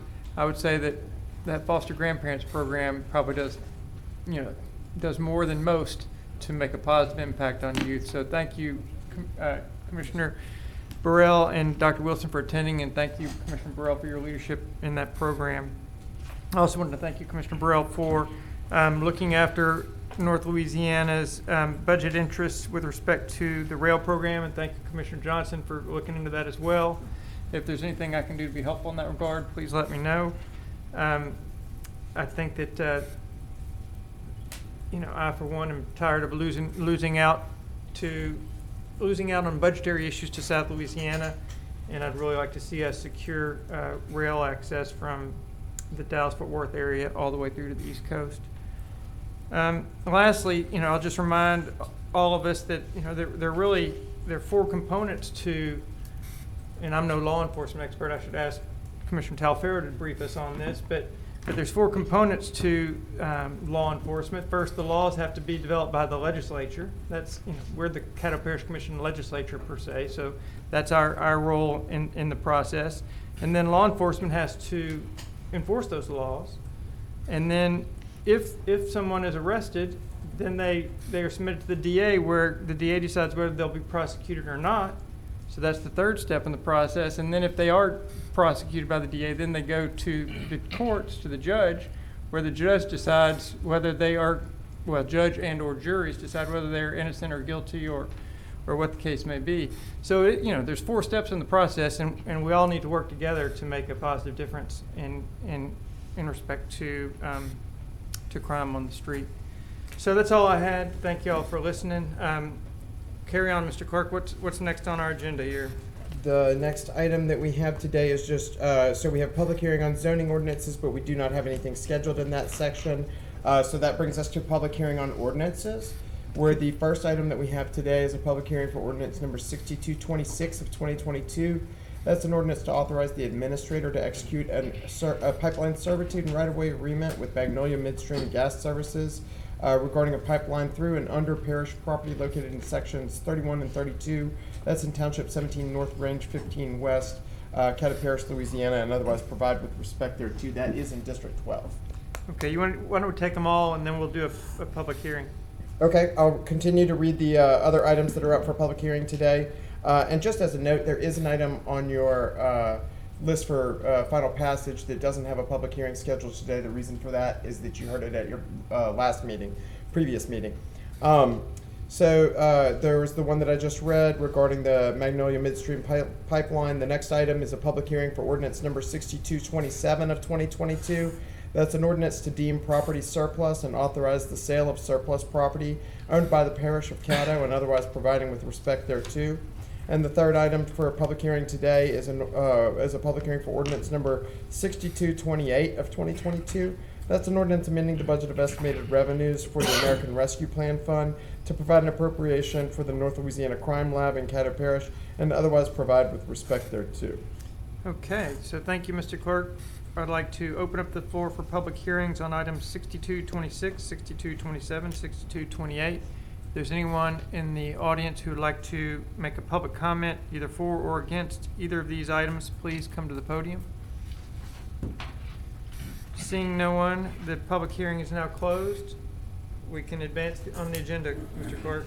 Okay, and that brings us to zoning ordinances for final passage. Again, we have none today. So we will now go to the ordinances for final passage. I believe the first item today is going to be ordinance number 6224 of 2022. That's an ordinance amending the budget of estimated revenues and expenditures for the Riverboat Fund in the amount of $6,000 to provide an appropriation for the Greater Shreveport Chamber Foundation and to otherwise provide with respect thereto. This is from the Move to appropriations. adopt ordinance 6224 of 2022. We have a motion from Commissioner Johnson, Second. a second from, who was the second? I got second. Second from Commissioner Jones. Any comment, Commissioner Johnson? No. Okay. I think we talked about this one in great detail. We did. All right, we're ready to vote, Mr. Clerk. Okay. Oh, I'm sorry, Commissioner Epperson's on the board, This is and I'm sorry, 62. Commissioner Hopkins will follow Commissioner Epperson. Now, what's this for? This for painting the stanchions on that bridge or overpass? Yes. Pardon? Yes, it's for painting the, what do you call them, the columns on the bridge and the overpass by, is that what street's that? Marshall. Marshall. Okay. And all right, this is part of, what's this Leadership Chamber of Commerce program they provide? Chamber of Commerce, yes, the Under Leadership 40. Shreveport program. Pardon? Yes. Okay. Yeah. What's the curriculum of that leadership program? It's pretty year-long program. I don't know, I haven't seen one, Commissioner Atkins. I'm sorry, Commissioner Epperson. It's a year-long program, and they have something every month. Once a month they meet and they talk about leadership opportunities and also orientation and what's going on in our parish in terms of different businesses and stuff like that. So I'll have to get you that for you. I don't have it handy. Okay, so, all right, say if there's a class where it's 10, 15, or 20 people, and this is a project that they are doing? Yes, sir. In conjunction with their course? Yes, my understanding, yes.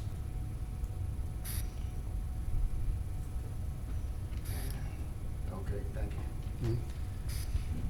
I see Commissioner Jones on the board. Let me just catch these other folks first, Commissioner Jones. Commissioner Hopkins? Yes, I'd like to make a substitute motion to delay passage of 6224 until our first meeting in May.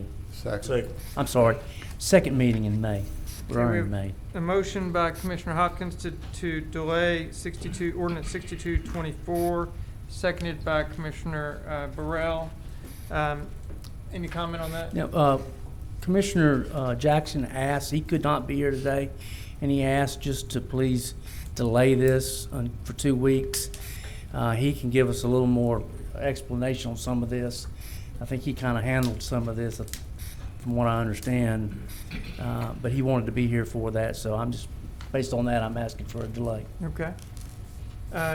Commissioner Burrell, you're still on the board, or? No, you're- sir, that's you're what I good? was gonna do. Okay, That's thank for you. substitute motion. All right, so we have a motion to delay till the second week the second regular session in May.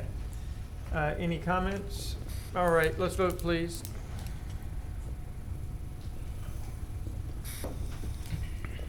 And that motion carries with 9 in support, 1 in opposition, and 2 absent to delay to the second May meeting, regular session. That brings us now to ordinance number 6226 of 2022. That's an ordinance to authorize the administrator to execute a pipeline servitude and right-of-way agreement with Magnolia Midstream Gas Services regarding a pipeline through and under parish property located in sections 31 and 32, Township 17 North, Range 15 West, in Caddo Parish, Louisiana, and otherwise provide with respect thereto. I'd like to make a motion to amend 6226 of 2022 as following. I'd like to move that the amount of fees that's going to be paid for this right-of-way easement by Magnolia Midstream, that $6,500 be deducted from that and put and donated to the Whirler Fund, with the remaining balance going into oil and gas fund. I can get a second. Second. We had a motion to take the $6,500 fee associated with this Magnolia Midstream gas pipeline right away and allocate that to the WRLA, that's the Wildlife Rescue Rehabilitation Program. It's not, it's more than 6,500. I want the 6,500 that they asked for. I think it's gonna be about 33,000, am I correct, Mr. Bernstein? Well, it's gonna be about 33,000. All right, so but you want to have 6,500 taken out of the full payment and Right. 6,500 allocated to WRLA. Right. Okay. And the balance goes into the oil and gas fund. All right, so we had a motion by Commissioner Epperson. Who was the second? Commissioner Chavez was the second. Any other comments on that? Commissioner Chavez? Thank you. Just want to check with legal and make sure that this is kosher. What do you mean, taking it? Yes. Okay. Do we need to do another ordinance later? Yeah, there may have to be You a would follow-up have ordinance, to- but. To appropriate? You have to do an appropriations Okay. ordinance to do that. But it's okay to vote on this as stated? Yes. Okay.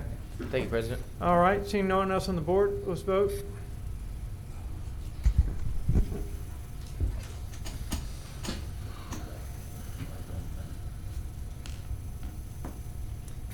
Commissioner Epperson, Hopkins, Showing yes. Okay, how about that? All right, that motion carries with 10 in support and 2 in opposition. Mr. I mean, I'm Chairman. sorry, 2, none in opposition and 2 absent. Hold on, Mr. Clerk. Commissioner Before we Epperson. leave this, I'd just like to state my reason. Of course, we know that the oil and gas industry and the drilling, I think it's between 5 to 20 acres of land that they basically clear out and decimate, destroying animal habitat. And I think it will be wise because where I've been there 19 years and it was literally nothing there.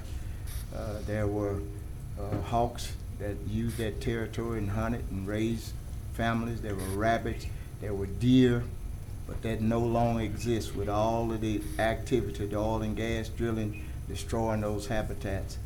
And I'm pretty sure a lot of these animals are hurt. The nestings are destroyed, and that's why so many of them are injured. Thank you, Commissioner Epperson. All right, Mr. Clark, carry on, please. Okay.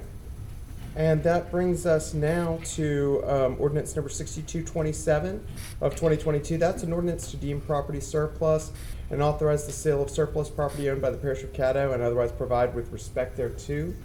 Move to adopt. We have a motion by Commissioner Hopkins, a second by Commissioner Young. Commissioner Hopkins, any comments? All right. You on the board? Seeing no one on the board, we're ready to vote. Mr. Clerk?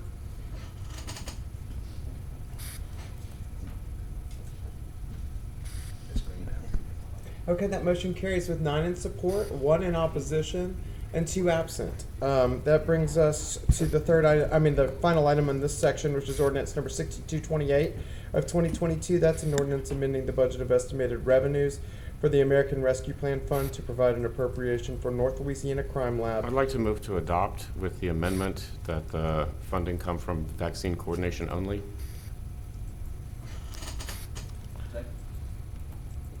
Okay, so we had a motion by Commissioner Young, a second by Commissioner Chavez.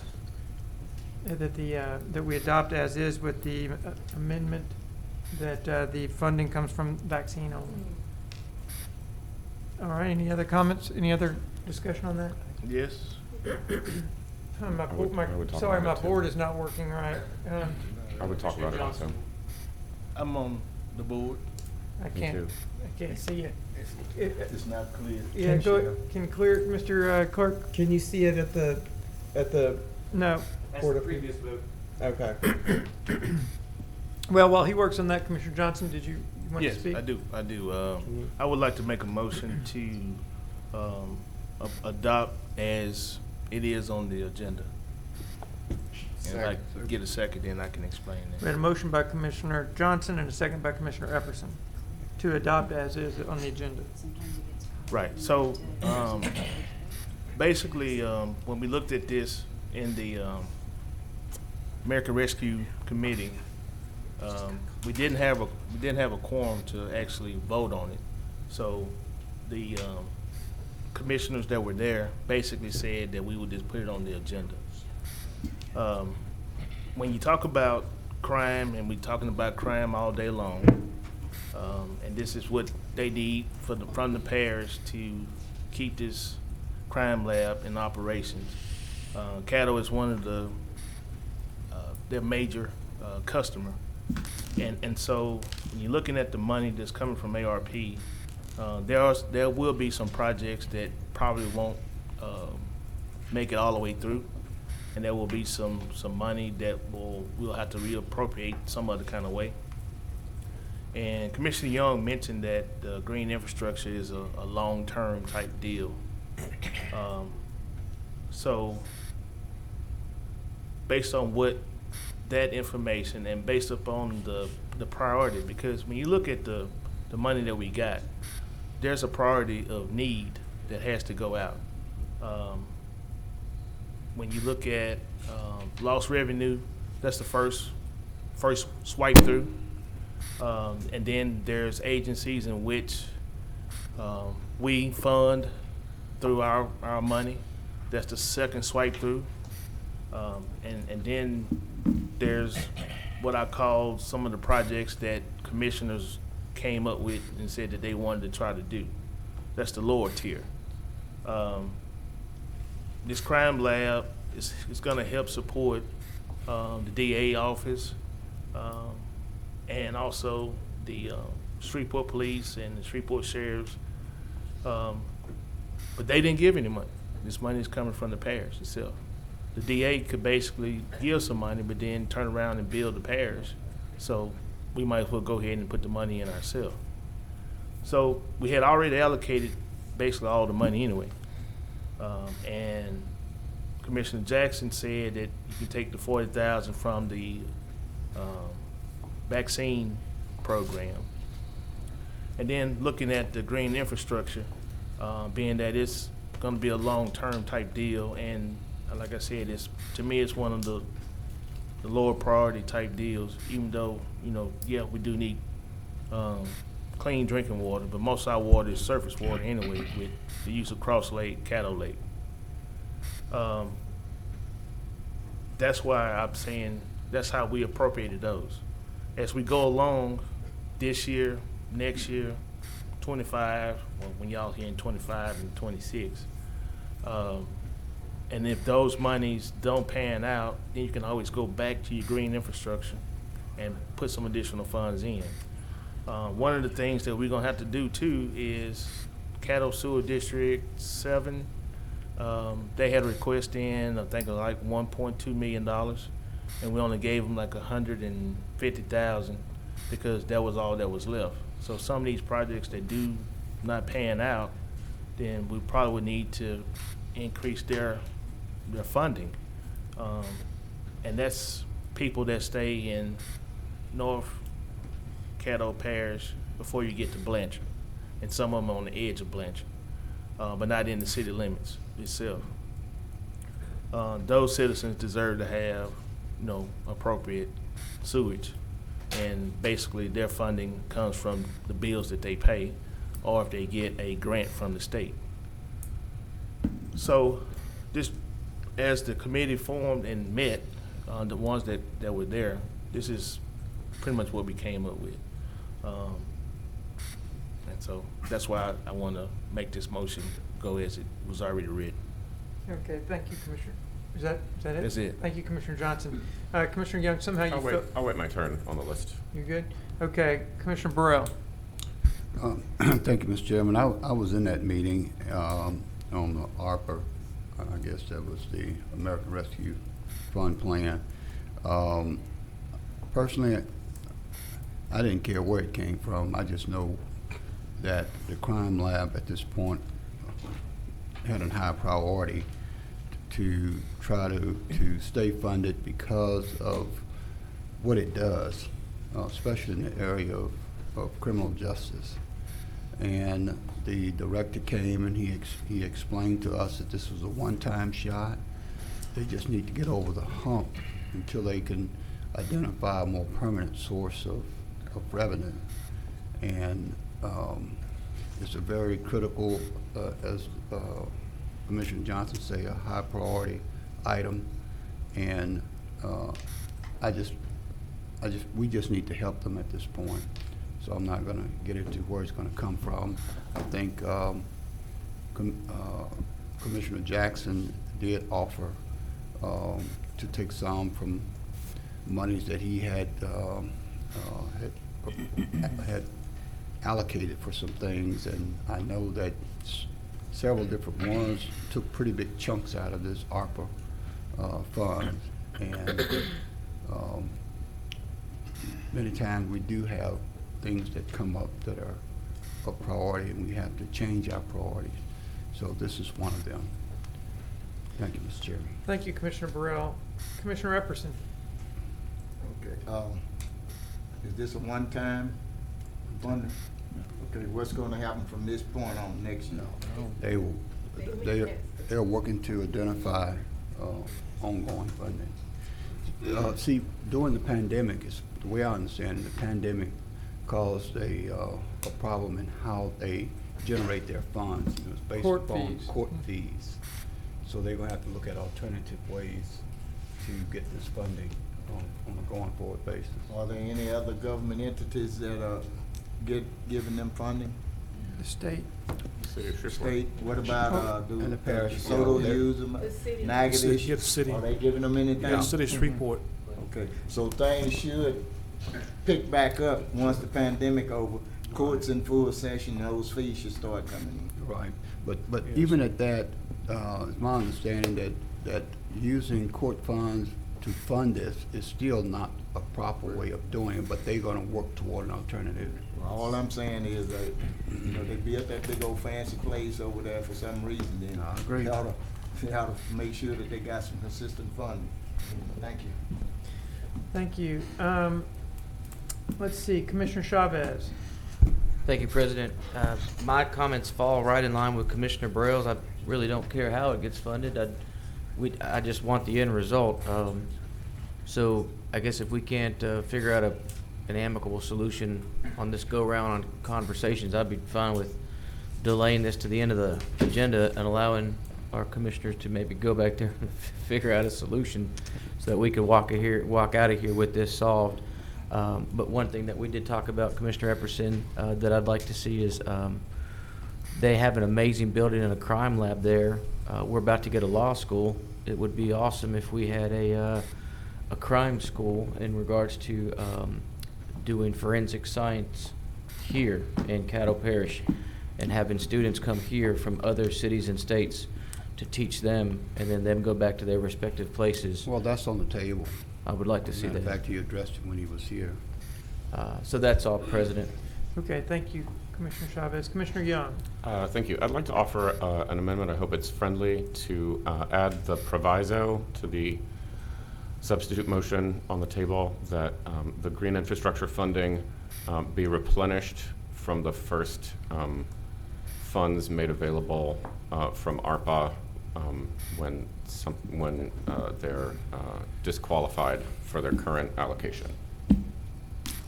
I'll support that. Second. So we have a motion from Commissioner Young, a second from Commissioner Burrell to provide to I think it's reimburse the Green Infrastructure Fund from the first ARP dollars that free up. Correct.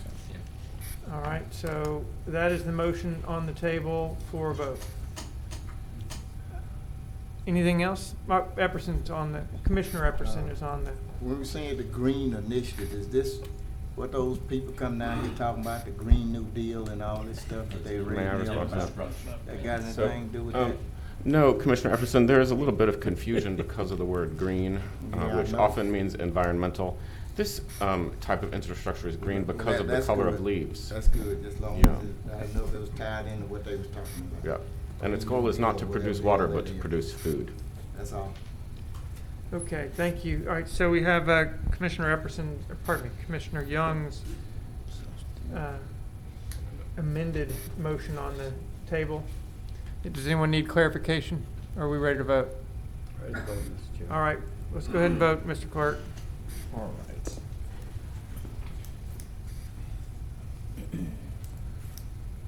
And that motion carries with 9 in support, 1 in opposition, and 2 absent. And that brings us, we have no zoning ordinances for introduction by title today, but we do have one item of a regular ordinance for introduction by title, and that is to introduce number 6229 of 2022, an ordinance amending the budget of estimated revenues and expenditures for the Capital Outlay Fund and the Oil and Gas Fund for the year 2022 to provide an appropriation for the construction of the YMCA baseball complex and otherwise provide with respect thereto from the Economic Development Committee. That brings us then to work session minutes. Could I be recognized? Mr. Commissioner Epperson. Would a motion can be in order at any time, right? Legal, parliamentary? This was an introduction, for introduction only, this item on the YMCA. I know, But I'll yield to the legal counsel. Well, Commissioner, if it hasn't been introduced, you all can't take any action on it at this point. You can't take action on that specific ordinance until it becomes on the agenda for public hearing. Okay, thank you. Thank you. All right, we're ready to move on, Mr. Clerk. All right, that brings us to work session minutes, where we have today attached the work session minutes for your May 2nd work session.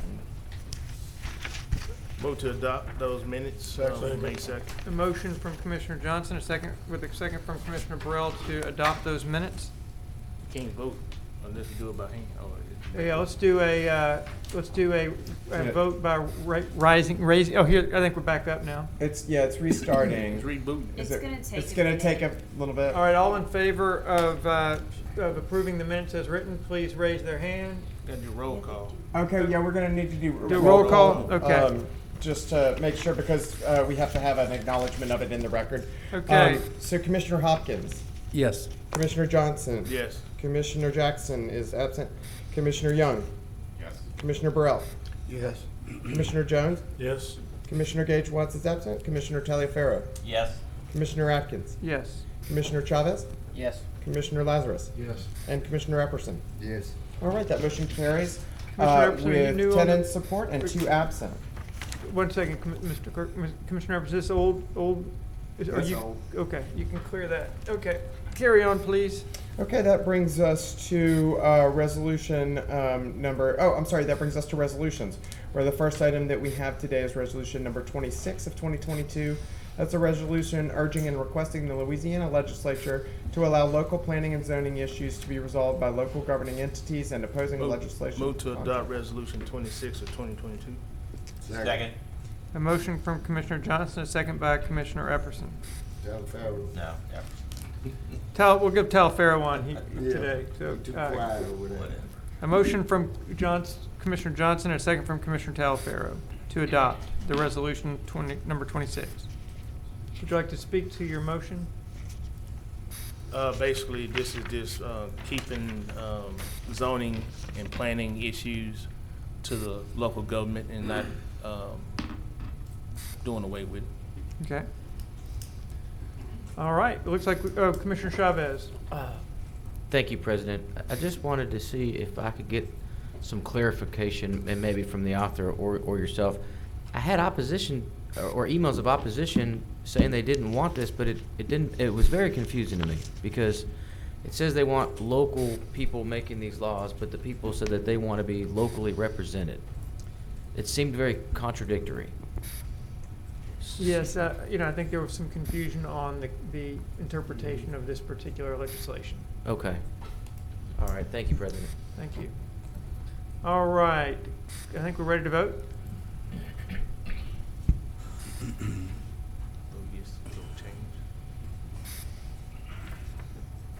All right, that motion carries with 9 in support, 1 in opposition, and 2 absent.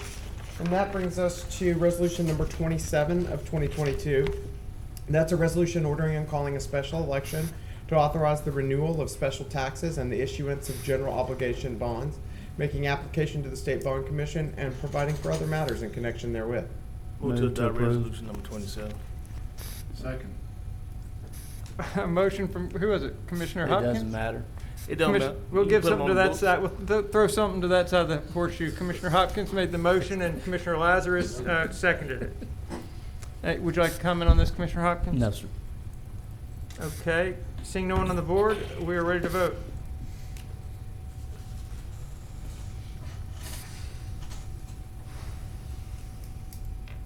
All right, that motion passes with 10 in support and 2 absent, none in opposition. And that brings us to resolution number 28 of 2022. That's a resolution authorizing the acceptance of the Louisiana Compliance Questionnaire. Move to approve. Second. We have a motion by Commissioner Hopkins, a second by the chair, to approve the resolution number 28. This is fairly administrative. Yeah, This is this administrative. is a yearly thing we have to do, so we see it every year. Commissioner And there's Johnson. ample support documentation attached if you'd like to read a little bit more about what it's about. It does it's explain all it, but it's very much a procedural vote. Commissioner Johnson.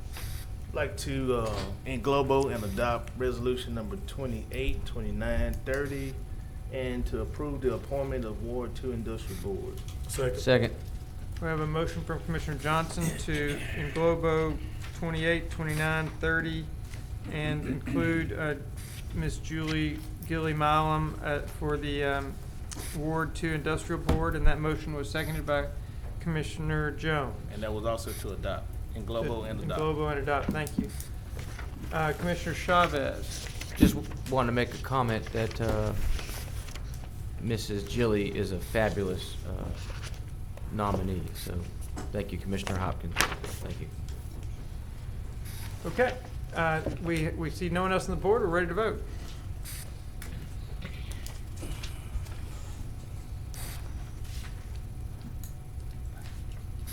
And that motion carries with 10 in support and 2 absent, none in opposition. And that brings us to communiques and communiques and reports. Though I'm sorry, it looks as though our print agendas have left out the public comments, late arrivals. What comes first, the communiques or? Typically, it's the communiques and then the Okay, public so- comments, but I just noticed that mistake was made, so I apologize. All right, so I see Commissioner Chavez on the board. Is that new? That was laid over. And Commissioner Hopkins, are you? Yeah, I want to schedule a long-range planning meeting for Monday before work session, 1:30 p.m. I believe that's the 16th. You're talking about 2 weeks. 2 weeks, right? 2 weeks from Monday, last Monday. Yeah. Before the next work session. For the next one. Which is what, the 16th? The 16th? Yes, 16th. Monday the Yes. 16th. 1:30 p.m. Mr. Clark, I also would like to invite you, and it's my understanding you have done some work on some of the UDC ordinances that maybe need to be changed. If you would bring those, the Long Range Planning Committee will sit down and we'll start looking at those and see if we can get some resolution. You know, we've messed around and messed around and messed around, waiting on an Attorney General opinion.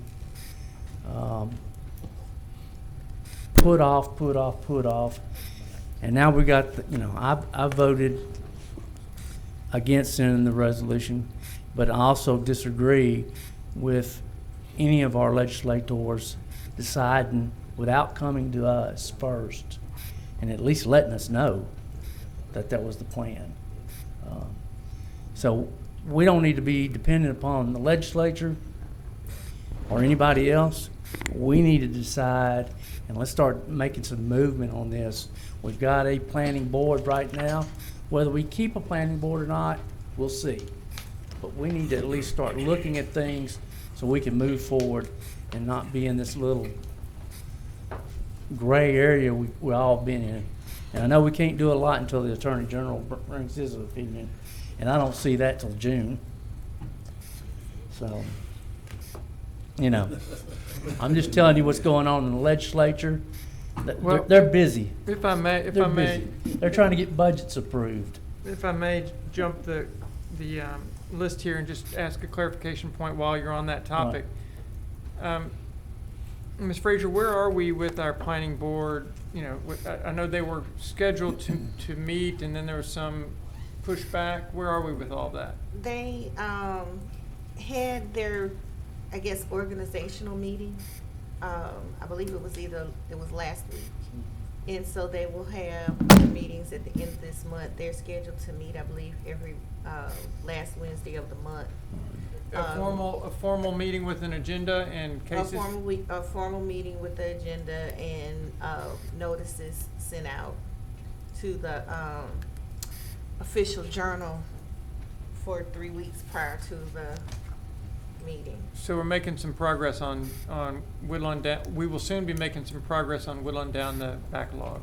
That is correct. And any changes, I guess, that the commission wants to recommend be changed will have to follow the same process as the resolution you all just passed. It will be the commission asking them to make certain recommendations. Okay, thank you. Fine. Anything That's else? all I had. I just And wanted to make sure. just to add to what the parish attorney said, during that meeting, I believe it was because there was a scheduling conflict with one of the officers for the May meeting. I believe they took a vote to actually delay that meeting to the first Wednesday in June. Am I the what? June 2nd, the first Wednesday in June, and they will notice that in keeping with all the proper things. But that particular meeting just didn't work for a couple of the members, so they pushed it back 1 week, and they will have 2 meetings in June. So they'll have that one at the beginning, and their regularly scheduled one at the end of June. Okay, thank you. Commissioner Burrell. Thank you, Mr. Chairman. I wanted to ask Dr. Wilson as well as our clerk to help put together an introduction and information meeting for our broadband committee members. It's about time for us to start to sit down and talk about it, although it's still a way off, I believe, in terms of really getting anything done. I have not seen anything yet where much has been done in that area other than I believe the state has received the money for broadband. The governor mentioned that also. The governor mentioned that also in his meeting, that they had started receiving money for broadband. I know that there are different other parishes that are further ahead, but it's not because of the money that has come in. They just put forth funding themselves. So I think it's time for us to start talking about it. The second thing, Dr. Wilson, is the orphan well situation. The governor mentioned that also when he spoke to us, that they had money for the orphan wells. I think we just need an update on, and I would like to know who is responsible for that in this area. I know we received a letter or something early on when we requested, we was talking about orphan wells. I wasn't really satisfied with the information that I got per se, but I think it should be in more detail. And then for them to kind of, whoever this person is to kind of lay out to us what is his plan in trying to cap those, how many they're going to look at capping this year, because Caddo has more than any other parish in the state. And I'm just not comfortable with where we are in terms of the open wells that we have. Thank you. Thank you, Mr. President. Thank you, Commissioner Burrell. Commissioner Epperson. Glad to see, hopefully, that we are going to man up and woman up on our responsibilities instead of sitting here letting the legislature and some radical groups try to dictate our agenda. I've often said, hey, if you want to be a state representative, or you want to be a city council person, or you want to be a parish commissioner, or a senator, you need to make up your mind. You can't be all of them. So hopefully we would make sure that we're adamant on that, not letting anybody jump up and put anything on us, and especially all these, I call them unfunded mandates. You know, people go down and make laws and no consequences. And we can see the consequences of ill-fated and rushed-in legislation without any thought or foresight. And I think it's horrible that we would have a board of whatever the amount of members is. I think it's supposed to be 5 and you got 4, and then you got 2 folks that that got a problem with the meeting.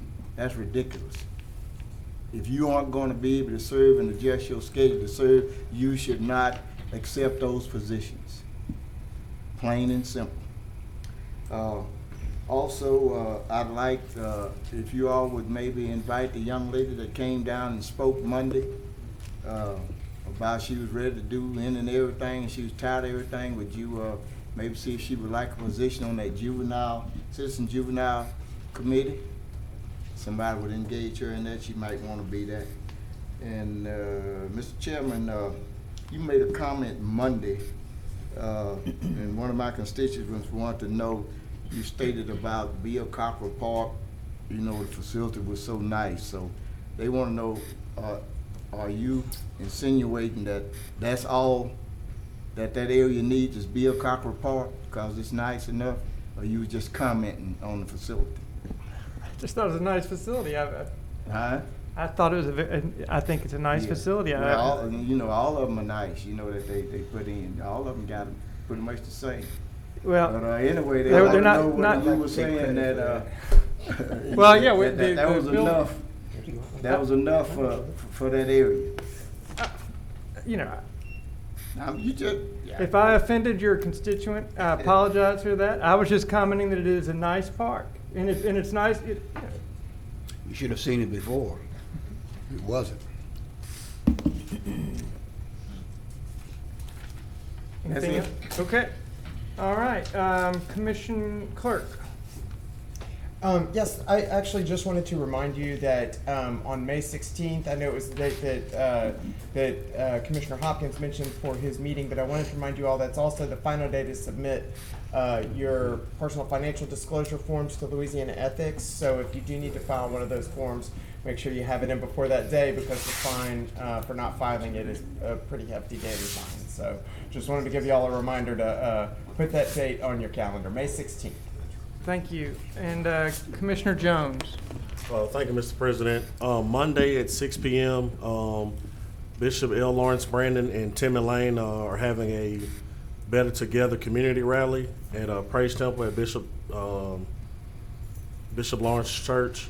It's Monday, May 9th at 6 p.m. They will have resources there, topics on mental health and resources for individuals and families. They're also going to highlight all 23 victims and their families from this year, and looking to put more solutions as we move forward together. So that's at 6 p.m. Monday, May 9th at Praise Temple Plaza. That's 4725 Greenwood Road. And also, I know we've been talking about the baseball parks and all, and some of you haven't really seen tournaments in action and how many people are actually out there and want to take a personal look at the economic impact. Bossier City has yet another tournament this weekend. My son's going to be playing out there, so feel free to come support Shreveport Express if you like. But more importantly, just come out and take a look at how that works so you can see it in action, see how many people are out there, see the RVs in the parking lot, things like that, just so you can get an understanding as to why we're or me personally, why I'm just pushing so much for us to get this here in Shreveport so we can share in some of those same benefits. So it's going to be Saturday and Sunday. It's a Mother's Day tournament, and it's at their park on Shed Road. So thanks. Thank you, Commissioner Jones. One final comment. Dr. Ward, can I visit with you after this meeting real quick? Anybody else? We ready to adjourn? Move to adjourn. Move to adjourn. Thank you. Good